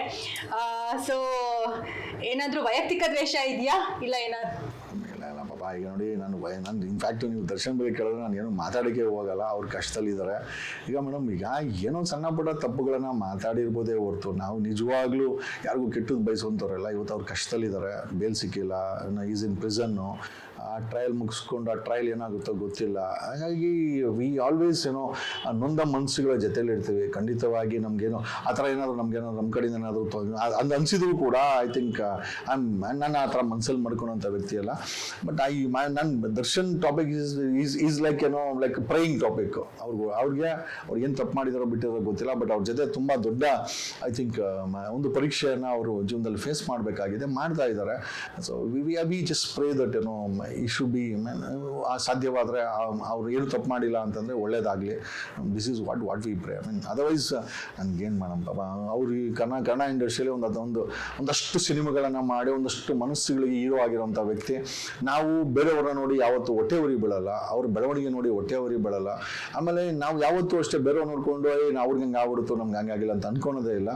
ಖಂಡಿತವಾಗಿ ನಾವು ಒಳ್ಳೆ ಸಮಯದಲ್ಲಿಲ್ಲ ಅಂತಂದ್ರೂ ಅವ್ರು ಯಾರಿಗಾರು ತೊಂದರೆ ಆದಾಗ ಖಂಡಿತವಾಗಿ ಮನಸ್ಸು ಮಿಡಿಯುವಂಥ ಮನಸ್ಸು ಮಿಡಿಯುವಂಥ ವ್ಯಕ್ತಿ ನಾನು. So I just pray that ನನ್ಗೆ ಗೊತ್ತಿಲ್ಲ ಒಳ್ಳೇದಾಗಲಿ ಅವ್ರಿಗೆ ಅಂತ ನಾನು ಪ್ರೇ ಮಾಡೋದು ಬಿಟ್ರೆ absolutely no comments about Darshan ಅಂತ ಇವತ್ತಿನ ಪರಿಸ್ಥಿತಿ. ಇವತ್ತು ಅಲ್ಲ ಈಗ ಮುಂದೆನೂ ಅಂತ ನನಗೇನು ಅವಶ್ಯಕತೆ ಇಲ್ಲ ಅದ್ರ ಬಗ್ಗೆ ಕಮೆಂಟ್ ಮಾಡೋಕ್ಕೆ. ಏನೋ ಒಂದು ವಿಚಾರಗಳಲ್ಲಿ ಒಂದೇ ಹೋಗಿರ್ಬೋದು. ನಾನು ಫರ್ಗಿವ್ ಆ್ಯಂಡ್ ಫರ್ಗೆಟ್ ಬಿಟ್ರೆ ನನಗೆ I don't think so madam. ನಾವು ಅದ್ರ ಬಗ್ಗೆ ಏನು ಪ್ರಸ್ತಾಪ ಮಾಡಬೇಕು ಅಂತ ನನಗೆ ಅನ್ಸಲ್ಲ. ಐ ಜಸ್ಟ್ ವಿಶ್ ದಟ್ ಅವ್ರಿಗಾಗಿರೋ ತೊಂದರೆಯಿಂದ ಸಾಧ್ಯವಾದರೆ ಹೊರಗಡೆ ಬರಲಿ ಅವರು. I just pray for it. ಕರ್ನಾಟಕದ ಸಾಕಷ್ಟು ಜನರ ಪ್ರಾರ್ಥನೆ. ಸೊ ಅವ್ರದ್ದು ಏನು ತಪ್ಪಿಲ್ಲ ಅಂತ ತೀರ್ಮಾನವಾಗಿ ಆದಷ್ಟು ಬೇಗ ಹೊರಗಡೆ ಬಂದು ಸೊ ಎಲ್ಲರೂ ಅವ್ರನ್ನ ನೋಡೋಂತಾಗ್ಲಿ ಅಂತ ಅನ್ನೋದು ಎಲ್ಲರ ಒಂದು ಪ್ರಾರ್ಥನೆ. ಸೊ ಆದಷ್ಟು ಬೇಗ ದರ್ಶನ್ ಸರ್ ಹೊರಗಡೆ ಬರಲಿ ಅಂತ ನಾವು ಕೂಡ ಆಶಿಸ್ತೀವಿ. ಸೊ ಲಾಯರ್ ಜಗದೀಶ್ ಸರ್ ಅವರು ಯಾವಾಗಲೂ ಸಮಸ್ಯೆಗಳನ್ನ ಮೈ ಮೇಲೆ ಹಾಕೊಳ್ತಾರೆ, ಯಾಕೆ?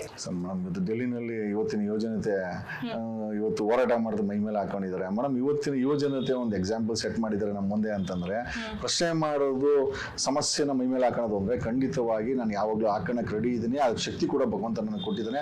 ಈ ಸಮಸ್ಯೆಗಳೇ ಹಳ್ಳಿಯಿಂದ ಡೆಲ್ಲಿವರೆಗೂ ನನ್ನ ಬೆಳೆಸಿರೋದು. ಸೊ ಕಂಫರ್ಟ್ ಝೋನಲ್ಲಿ ಇದ್ಕೊಂಡು ಯಾರು ಕೂಡ ಬೆಳೀಲಿಕ್ಕಾಗಲ್ಲ. ಎಸ್ಪೆಷಲಿ ನಮ್ಮಂತ ಫ್ರೆಶರ್ಸ್ ವಿತೌಟ್ ಬ್ಯಾಕ್ಗ್ರೌಂಡ್ ಇರುವಂಥವ್ರು ಈ ಒಂದು ಹೋರಾಟಗಳೇ ಅಥವಾ ಈ ಚಾಲೆಂಜಸ್ ಏನಂತಿದೆ, ನಾನು ಸಮಸ್ಯೆಗಳಂತ ಹೇಳೋಕೋಲ್ಲ, I call them as a challenges. ಈ ಚಾಲೆಂಜಸ್ಸೇ ನಮ್ಮನ್ನ ಒಂದು ಸಣ್ಣ ಹಳ್ಳಿಯಿಂದ ದೊಡ್ಡ ಮಟ್ಟಕ್ಕೆ ಬೆಳೆಸಿದೆ, ಕರ್ನಾಟಕದ ದೊಡ್ಡ ಮಟ್ಟಕ್ಕೆ ಬೆಳೆಸಿದೆ. ಆಮೇಲೆ ಕಂಫರ್ಟ್ ಝೋನ್, ನಾನು ಇವತ್ತೆಲ್ಲರಿಗೂ ಹೇಳೋದೇನು ಅಂತ, ನೀವು ಬೆಳಿಬೇಕು ಅಂತಂದ್ರೆ ಕಂಫರ್ಟ್ ಝೋನಿಂದ ಹೊರಗಡೆ ಬನ್ನಿ, ನಿಮ್ಮ ಸಾಮಾನ್ಯ ಆಲೋಚನೆಗಳಿಂದ ಹೊರಗಡೆ ಬನ್ನಿ, ಒಂದು ಕೂತ್ಕೊಂಡು. ಆಮೇಲೆ ನೀವು ಈ ಒಂದು ಝೋನಿಗೆ ಬಂದಾಗ, ಏನು ಚಾಲೆಂಜಸ್ ಝೋನಿಗೆ ಬಂದಾಗ ನಿಮ್ಮ ಜೊತೆ ಫ್ರೆಂಡ್ಸ್ ಇರೋದಿಲ್ಲ, ನಿಮ್ಮ ಜೊತೆ ನೀವು ಹೇಳೋದಲ್ಲ ಆ ಸಾಮಾನ್ಯ ಜನರು ಇರುವಂಥ ಯಾವುದೇ ಸಂಬಂಧಗಳು ಕೂಡ ಇರೋದಿಲ್ಲ, ಎಕ್ಸೆಪ್ಟ್ ಆ ಫ್ಯಾಮಿಲಿ ಮತ್ತು ಬಿಟ್ಟರೆ ಬೇರೆ ಏನು ಕೂಡ ನಿಮ್ಮ ಜೊತೆ ಇರಲ್ಲ. I really don't have any friends. But ಕಾರಣ ಏನಕ್ಕೆ ಅಂತಂದರೆ, ನೋಡ್ತಾ ಹೋಗ್ತಾಗ ನನಗೆಲ್ಲ ಫ್ರೆಂಡ್ಸು ನಾನು ಸಿಗಿದಾಗ ಏನು ಫೋನೇ ಮಾಡಲ್ಲ ಅಂತ, ಅಯ್ಯೋ ನೀನು ಬಿಸಿ ಇರ್ತೀಯ ಬಿಡಪ್ಪ ಅದು ಇದು ಮಾಡಿ. ಅಂದರೆ ಎಷ್ಟೋ ಜನ ಫ್ರೆಂಡ್ಸ್ಗಳಿಗೆ ನನಗೆ ಫೋನ್ ಮಾಡಲಿಕ್ಕೂ ಅವ್ರಿಗೆ ಭಯ, ಬೇಡಪ್ಪ ಏನೋ. ಅಂದರೆ ನನಗೆ ಯಾವತ್ತೂ ಅದು ಬೇಜಾರಾಗಿಲ್ಲ. ಯಾಕೆ ಅಂತಂದರೆ ಬೆಳವಣಿಗೆ ಅನ್ನೋದು ಒಂಟಿತನಕ್ಕೂ ಕೂಡ ಒಂಟಿಯಾಗೂ ಕೂಡ ಇರಬೇಕಾಗತ್ತೆ ನಿಮ್ಮ ಬೆಳವಣಿಗೆ. ಸೊ ನಾನು ಒಂಟಿಯಾಗಿದ್ದೀನಿ, ತಿರುಗಾಡ್ಕೊಂಡಿದ್ದೀನಿ, ಹೋರಾಟ ಮಾಡ್ಕೊಂಡಿದ್ದೀನಿ, ಸಾಹಸ ಮಾಡ್ಕೊಂಡಿದ್ದೀನಿ. ಬಟ್ ಒಂದಂತೂ ನನಗೆ ಗಾಡ್ಸ್ ಗಿಫ್ಟ್ ಏನು ಅಂತಂದರೆ, ಈ ಎಲ್ಲ ನಡೀತಾ ಇರೋ ಸಮಯದಲ್ಲಿ ಭಗವಂತ ನನ್ನನ್ನು ಒಂದು ದೊಡ್ಡ ಮಟ್ಟಿಗೆ ಪ್ರತಿ ದಿನ ಪ್ರತಿ ಕ್ಷಣ ನನ್ನ ಬೆಳೆಸಿದ್ದಾನೆ, ಈಗಲೂ ಬೆಳೀತಾ ಇದ್ದೀನಿ. So I think that is what my answer is. ನೀವು ಬೆಳಿಬೇಕು ಅಂತಂದ್ರೆ ಒಬ್ಬ ಸಾಮಾನ್ಯರಿಂದ ಎದುರಿಸಬೇಕು, ಆಮೇಲೆ ನುಂಗುವಂಥ ಶಕ್ತಿ ಇರಬೇಕು, ಒಂಟಿಯಾಗಿರುವಂಥ ಶಕ್ತಿ ಇರಬೇಕು. ಆಮೇಲೆ ಎಷ್ಟೋ ಸಮಯದಲ್ಲಿ ನಿಮ್ಗೆ ಅನ್ಸೋದು ಇದೆಲ್ಲ ಬೇಕಾಗಿತ್ತಾ ಅಂತ ಅನ್ಸಬಹುದು ನಿಮ್ಗೆ. ನೀವು ಒಬ್ಬರೇ ಕೂತ್ಕೊಂಡಿದ್ದಾಗ ಕಣ್ಣಲ್ಲಿ ನೀರು ಬರ್ಬೋದು, ಅಯ್ಯೋ ಯಾರಿಗೂ ಇಲ್ದಿರಂತ ನನಗೆ ಯಾಕಪ್ಪ ಅಂತ ಅನ್ಸಬಹುದು. ಇದೆಲ್ಲ ಆಗುತ್ತೆ ಮೇಡಮ್, ಎಲ್ಲ ಆಗುತ್ತೆ. ಮನೇಲಿ ಫ್ಯಾಮಿಲಿಯವರು ಸಹ ಬೇಕಾಗಿತ್ತಾ ಅಂತ ಕೇಳುವಂಥ ಪರಿಸ್ಥಿತಿನೂ ಬರ್ಬೋದು ಮೇಡಮ್. ಇದನ್ನೆಲ್ಲ ನುಂಗ್ಕೊಂಡು ನೀವೆಲ್ಲ ಒಂದ್ ಕಡೆ ಒಂದು ಪೇಷನ್ಸ್ ಅನ್ನ ನಂಬಿಕೆನ ಇಟ್ಕೊಂಡ್ರೆ ಖಂಡಿತವಾಗಿ there is a big growth ಅಂತ ನನಗನ್ಸುತ್ತೆ. ಚೈನಾದಲ್ಲಿ ಯಾವುದೋ ಒಂದು ಬೆಂಬು ಇದೆಯಂತೆ, ಅದನ್ನ ನೀವು ತೊಗೊಂಡು ಭೂಮಿಲಿ ಹಾಕ್ಬಿಟ್ರೆ 4 ವರ್ಷ ಅದು ಮೇಲಕ್ಕೆ ಬೆಳೆಯೋದಿಲ್ಲ ಅಂತ ನಮ್ಗೆ ಯಾರೋ ಹೇಳಿದ್ದು, ಐ ಡೋಂಟ್ ನೋ. ಆಮೇಲೆ ಅದನ್ನೇನಾದ್ರು ಆಮೇಲೆ ಅದರ I think what is the speciality ಏನೋ ಅಂತಂದ್ರೆ, ಅದು ಮೇಲೆ ಬೆಳೆಯೋದ್ ಬದಲು ಅದು ಭೂಮಿನೆಲ್ಲ 100 ಅಡಿ ಒಳಗಡೆ ಬೆಳ್ಕೊಂಡಿರ್ತದೆ, ರೂಟ್ಸ್ ಬಿಟ್ಕೊಂಡಿರ್ತದೆ. ಸೊ ನಾವು ಅನ್ಕೊಳ್ಬಾರ್ದು, ನಾವು ಚಾಲೆಂಜಸ್ ಬಂದಾಗ ನಾವು ಬೆಳವಣಿಗೆ ಆಗಿಲ್ಲಪ್ಪ, ಒಂದೇ ಕಡೆ ಎದ್ದು ಬಿಟ್ಟಿದೀವಿ, ನಮ್ಗೆ ಯಾರು ಫೋನು ಮಾಡಲ್ಲ, ಕಷ್ಟದ ಸಮಯದಲ್ಲಿ ಈ ಫೋನ್ ರಿಂಗ್ ಆಗಲ್ಲ. That is a speciality. But ಅದು ಗ್ರೋತ್ ಮಾಡುತ್ತೆ ನಿಮ್ಗೆ. ಸೊ ಓಕೆ, ನಿಮ್ಮನ್ನ ಒಂಟಿಯಾಗಿ ಯಾಕೆ ಮಾಡುತ್ತೆ, ನಿಮ್ಗೆ ಯಾಕೆ ಮಾನಸಿಕವಾಗಿ ಒತ್ತಡ, ಫಿಸಿಕಲ್ ಆಗಿ ಒತ್ತಡ ಬರ್ತದೆ ಅಂತಂದ್ರೆ, ದ ಗ್ರೋತ್ ಈಸ್ ಪೈನ್ಫುಲ್ ಅಂತ ಹೇಳಿದ್ನಲ್ಲ, ಆ ಗ್ರೋತ್ ಅನ್ನೋದು. ಸೊ ನಿಮ್ಮ ಜೀವನದಲ್ಲಿ ಇದೆಲ್ಲ ಆಗಿತ್ತು ಅಂತಂದ್ರೆ ಖಂಡಿತವಾಗಿ ನೀವು ದೊಡ್ಡ ಮಟ್ಟಕ್ಕೆ ಒಬ್ಬ ಹಾಳಾಗ್ತಾ ಇರೋ ಹುಡುಗ ಇವತ್ತು ಒಂದು ಸೂಪರ್ ಸ್ಟಾರ್ ಆಗ್ತಾನೆ ದರ್ಶನ ಅಂತಂದ್ರೆ ನೋವಿರ್ತದೆ. ಓಕೆ, ಸೊ ಹಂಗಾಗಿ ನಾನು ನೋಡಿರೋಂಥದ್ದು ಹಾಲಾಗ್ತಾ ಇದ್ರು ದರ್ಶನ್ ಅವರು ಇವತ್ತು. Yes, that's a growth. ಆ ಪೈನ್ ಇದೆಯಲ್ಲ, ಆ ಪೈನೇ ಗ್ರೋತು. ಹಂಗಾಗಿ ನನ್ನ ಸಮಸ್ಯೆಗಳನ್ನು ಮೈ ಮೇಲೆ ಹೇಳ್ಕೊಳ್ಳೋ ಅಂತ ವಿಚಾರ ಏನೂ ಇಲ್ಲ ಮೇಡಮ್. ಸಮಸ್ಯೆಗಳಾದಾಗ ಪ್ರಶ್ನೆ ಮಾಡ್ತೀವಿ, ಅಧಿಕಾರದಲ್ಲಿ ಕೂತ್ಕೊಂಡವ್ರಿಗೆ ಉರಿ. ಸೊ ನಮಗೆ ತೊಂದರೆ ಮಾಡಕ್ಕೆ ಟ್ರೈ ಮಾಡ್ತಾರೆ. So that's reason I become an advocate. ನಾನೇನು ಅಡ್ವೊಕೇಟ್ ಆಗಬೇಕು ಅಂತಿಲ್ಲ. ಈ ಪೊಲೀಸರು ಹುಚ್ಚಾಟನ ಕಂಟ್ರೋಲ್ ಮಾಡಬೇಕು ಅಂತಾನೆ, ಈ ಪೊಲೀಸರು ಆಗ್ತಾ ಇರೋಂಥ ಸುಳ್ಳು ಕೇಸುಗಳಾಗಿರ್ಬೋದು, ಕೊಡ್ತಾರೋ ತೊಂದರೆಗಳೇ ಆಗಿರ್ಬೋದು ಸರ್ಕಾರದ ಪರವಾಗಿ, ಅದನ್ನು ಎದುರಿಸಲಿಕ್ಕೆ I became an advocate, I became successful also.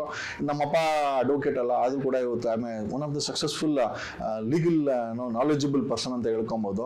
Okay, ನನ್ನ ತಂದೆ ಏನು ಪೊಲಿಟಿಷಿಯನ್ ಅಲ್ಲ, we don't come from political background, but ಆದರೂ ಕೂಡ ಇವತ್ತು ಕರ್ನಾಟಕದಲ್ಲಿ ಮುಖ್ಯಮಂತ್ರಿಗೆ ಒಂದು ಮೈಕ್ ಇಟ್ಟರೆ, ಇನ್ನೊಬ್ರಿಗೊಂದು ಮೈಕ್ ಇಟ್ಟರೆ, ನಂಗೊಂದು ಮೈಕ್ ಇಟ್ಟೇ ಇರ್ತಾರೆ. ಮಾಧ್ಯಮ ಆ ಮಟ್ಟಕ್ಕಂತ, ಅಥವಾ ಮಾಧ್ಯಮ ಇಟ್ಟಿಲ್ಲ, I'm talking about your boards ಆಗಿರ್ಬೋದು, they try to take my opinion.